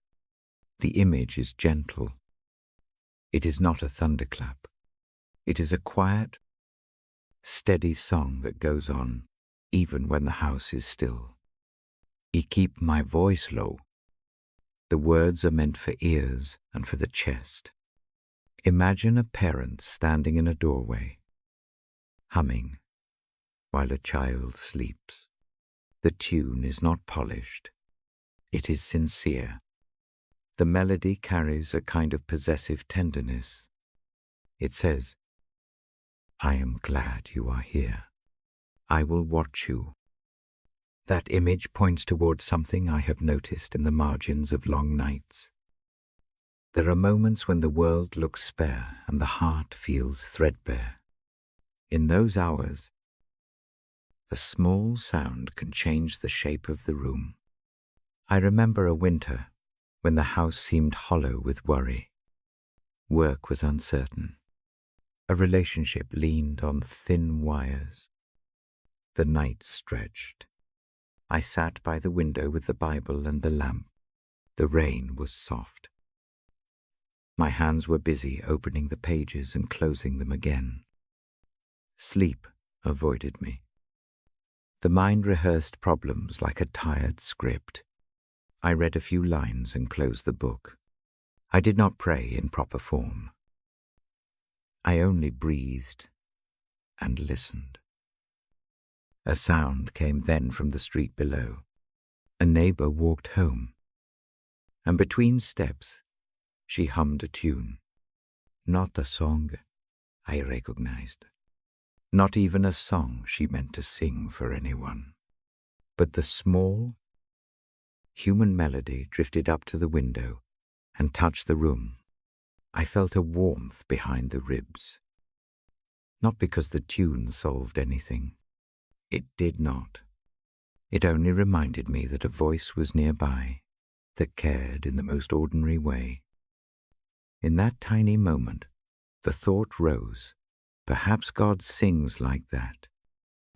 Not as a lover of drama, but as a steady companion who finds delight in our smallest being. The idea is not strange in the head. It is soft in the chest. It makes the night less empty. Let me say what that delight does. It names who we are without making us prove ourselves. It smiles at our clumsy efforts. It does not tally successes and failures as currency for love. Instead, it reaches out as if to smooth a rumpled blanket. It sees the true shape of our tired faces and leans close to sing a line of comfort. That leaning sometimes arrives in surprising form. Once, after a long day of decisions that felt like juggling knives, I found a note on my desk. It was only a scrap with a single sentence thinking of you. No sermon. No advice. Just presence. The scrap sat like a small jewel. I put my hand on it and felt my shoulders unclench. Small gestures become the hymn. A bowl of soup left at a door. A short message that says you are not forgotten. A voice on the phone that listens. These actions are the human echoes of a divine delight. They do not fix the whole problem. They do something quieter. They remind a lonely heart that delight exists toward it. There is another image I like. Picture a harp whose strings are slightly out of tune. A few plucks sound hollow at first, then a careful hand adjusts the tension. Each string does not need to be perfect to be heard. The hand takes its time and tunes with patience. When the harp is played, the song is not flawless. It is tender. It is true. That kind of music can pierce a fatigue that no argument can touch. God's singing works in that way. It does not require perfect notes from us. It brings its own melody into the room. It reshapes how our own sound is received. The song renews. It refreshes the places that have gone dry. Renewal with love looks like small green shoots after a long frost. It is not an overnight forest. It is the slow, astonishing return of color. I have seen it in my life by tiny degrees. A morning when an idea no longer felt impossible. A friend's patient presence that made a wrong choice repairable. A willingness to try again at a task that had once felt too heavy. These returns are quiet. They feel like soft rain on parched soil. Allow a short practice with me. Place a hand where it feels safe. Rest the other on the open page. Breathe in. Hold for a soft beat. Breathe out long. Picture a single word like a seed. Choose joy, or mercy, or the name of someone you love. Imagine that seed in the center of the chest. See a faint green sprout unfurl. Do not demand a full bloom. Notice only the tiny green with each slow breath. Imagine the sprout reaching toward a song. The melody attends to it. The song is not loud. It hums near the seed. The sound is warm and tender. It does not rush growth. It keeps time with the small pulse in the ribs. Feel the steadiness of that attention. Let the idea of being delighted in sink through the shoulders and into the hands. When the heart takes in a song like that, two things follow. One is rest. The body finds release from the constant accounting of worth. The other is courage, small as it may be. Courage returns with a light. It might be a single phone call the next morning. It might be the choice to forgive oneself for a clumsy word. Renewal moves through action as quietly as music moves through a room. The singing that delights also changes how we see ourselves. Instead of a list of faults, a new image appears. Imagine being seated at a table where someone looks at you as if you are the only person in the room. The gaze is kind. It notices details that matter only to love. That gaze says, "You are worth the trouble."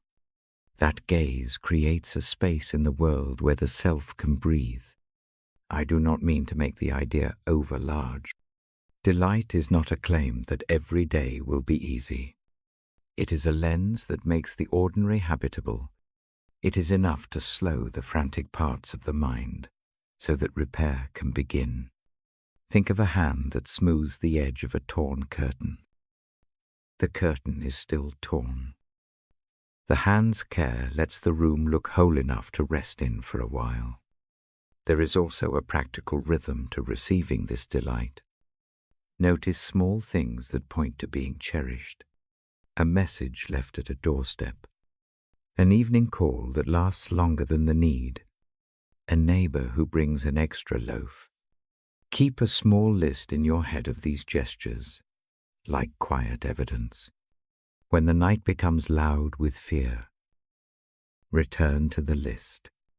Let the memory of one gentle act be proof that you are seen and loved. Now a very short story that sits soft.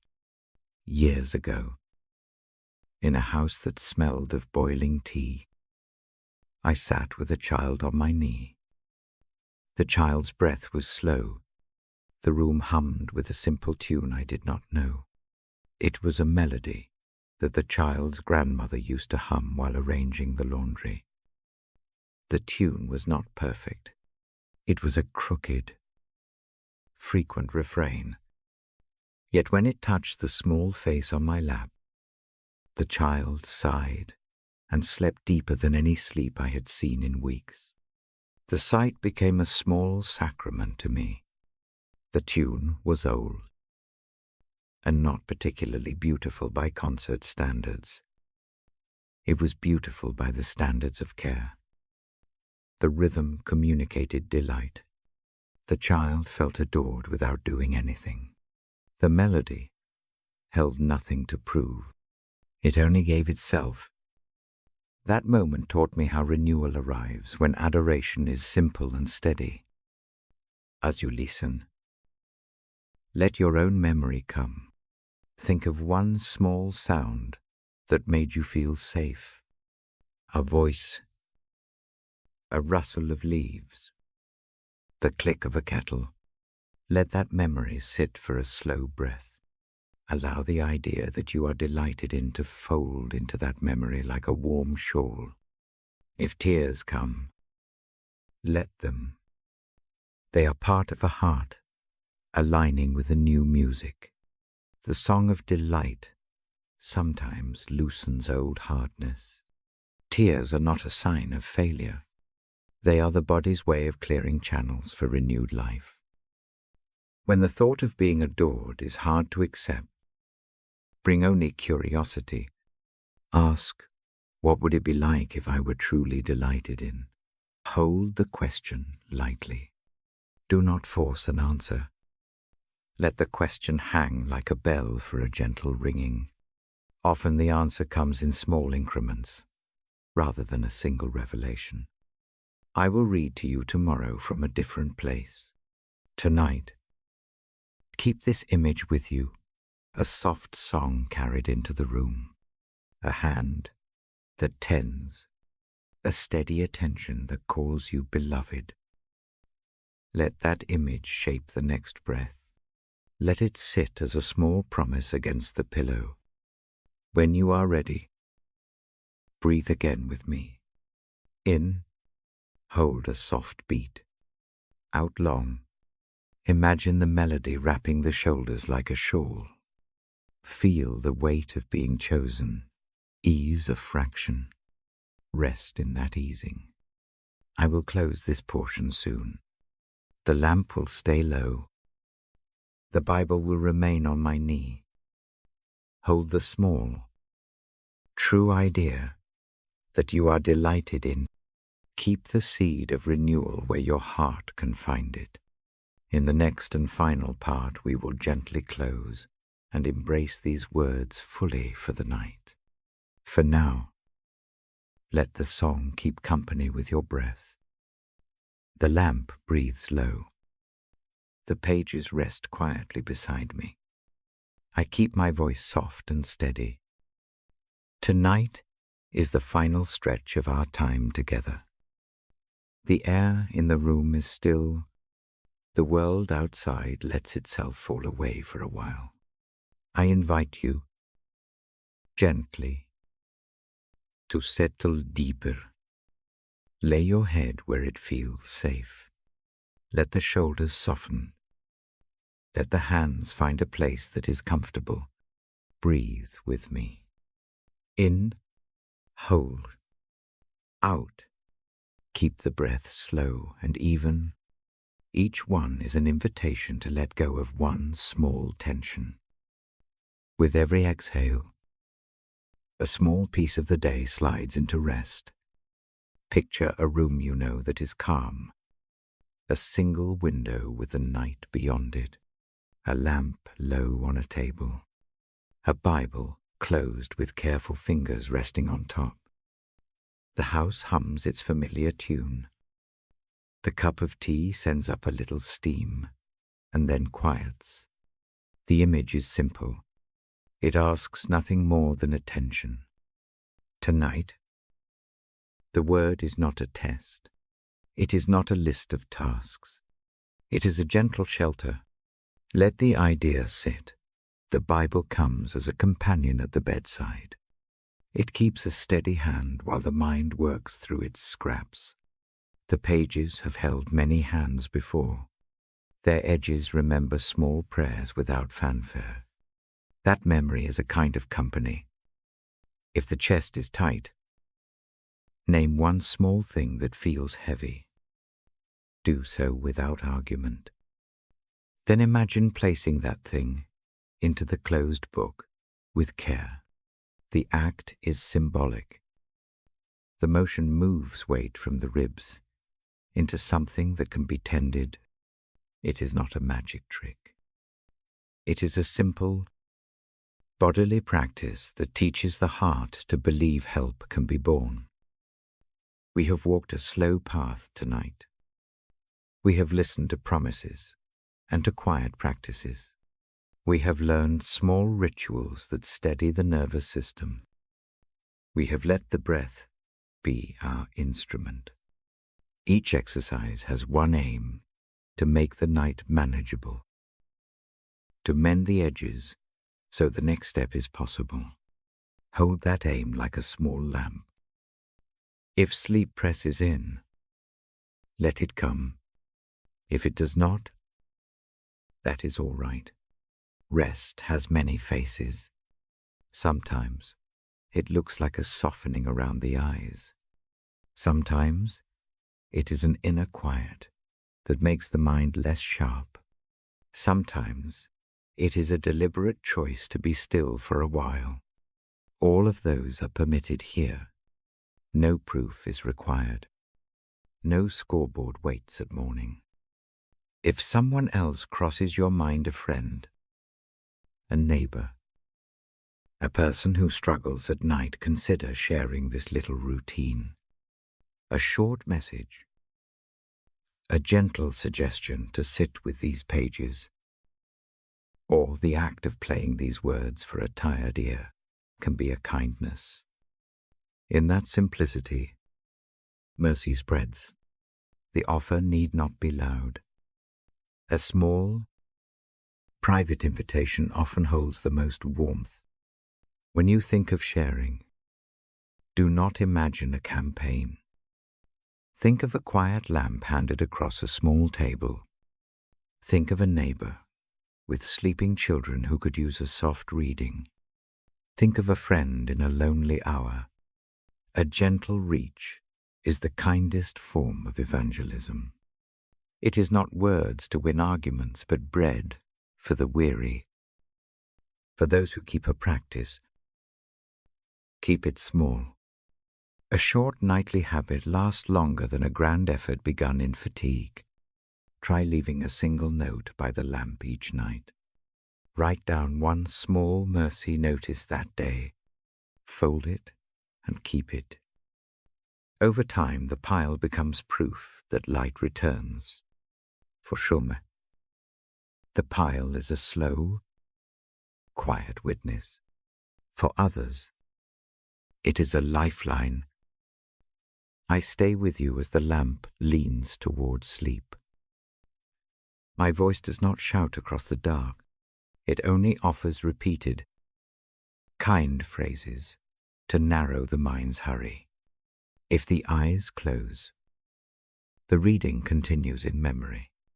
If the ears need it, the cadence can be heard even when sleep claims the rest. If morning comes too quickly and worries gather again, remember the small plan. Do one short, visible action first. Make a list of 1 or 2 tiny things to do. Keep the list simple. Small deeds steady the day. They do not solve every trouble. They begin a pattern of manageable movement. The next breath, the next modest choice, those shape the return. I thank you for entrusting me with this hour. Reading beside you is a quiet privilege. It is a small ministry of presence. Thank you for listening. Thank you for coming with whatever you brought. The pages are not perfect. The voice is not heroic. Both are ordinary and human. That ordinariness is often where healing begins. If these words have been a comfort, let that kindness spread naturally. A suggestion past this evening's routine to someone tonight who might not sleep well. You do not need a speech. A short message will do. I read something that helped me. Would you like to try it? A gentle offer is often a doorway to a resting place for another heart. Remember also the small practices you learn tonight. Name one worry. Fold it. Place it near the lamp. Breathe slow. Imagine a parcel handed into steady hands. Repeat a short phrase that steadies you. Keep a pebble for a mercy scene. These are not magic. They are repeated motions that teach the body to trust. They are methods for the night when the mind wants to run too fast. Do not be harsh with retreating thoughts. When the mind wanders, guide it back like one guides a small child near a busy street. Be gentle. The pulling back is the work. The patience is the point. Each return to the breath is a small victory. Celebrate it quietly in the chest. If grief comes, bring it to this hour without apology. The Bible's pages hold those places. Theology will not be heavy here. The aim is tenderness. Condition the body to allow grief its space, but also to invite mercy into that space. Grief is not the opposite of hope. They can live side by side. The small lamp we practice with tonight is broad enough to hold both. If regret wakes in the middle of the night, try a simple reframe. Name one small repair that is possible tomorrow. Make it plain and do it. The action need not be dramatic. It may be a short note of apology or a phone call to clear a misunderstanding. The work of mending often begins with very small steps. Each one matters. For those who are prayerful, keep the prayers short and plain. There is grace in a single honest sentence. For those who do not use those words, call the action something else. A deliberate leaning toward kindness, toward a neighbor, toward small repair. These are prayers too. They are a practice of attention that the night recognizes. Keep a small line. You are not alone. Put it where you can see it tomorrow. Repeat it with a soft breath. Let it be a tether when the day grows heavy. This line is not a proof. It is a rhythm. It helps the heart learn a different cadence. As we end, I lower the lamp a little more. The sound of my turning the page is soft. If sleep arrives now, let it carry these thoughts. If wakefulness remains, keep breathing with a slow count. Let the body remain present while the mind unwinds. Either way, let the final motion be restful. Thank you for sharing this hour. Your presence here is felt.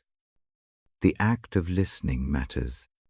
The habit of returning to the Word and to simple practices is a faithful way to live through many nights. Know that this ritual can be repeated. Some evenings will be light. Some will be heavy. The pattern of turning to a steady voice, to the pages, to the breath will always be available. Before the lamp goes even lower, place a hand where it is comfortable. Breathe in one last time together. In, hold, out. Offer a single, quiet thought into the dark. I am held. Mean it only enough for a breath. Let the breath carry the trust into the night. Go now with a small peace. Rest in God's loving arms and in His word tonight. Let that truth be as gentle as a blanket. If sleep comes, let it be deep and renewing. If it does not, let the night be a patient place where the breath steadies. Share this hour with someone who needs it. A soft invitation can be a great kindness. Thank you again for listening with me. I will return to read when the night needs another steady voice. Until then, remember you are not alone. You are watched over. You are quietly loved. The lamp dimples. The house breathes. Rest now.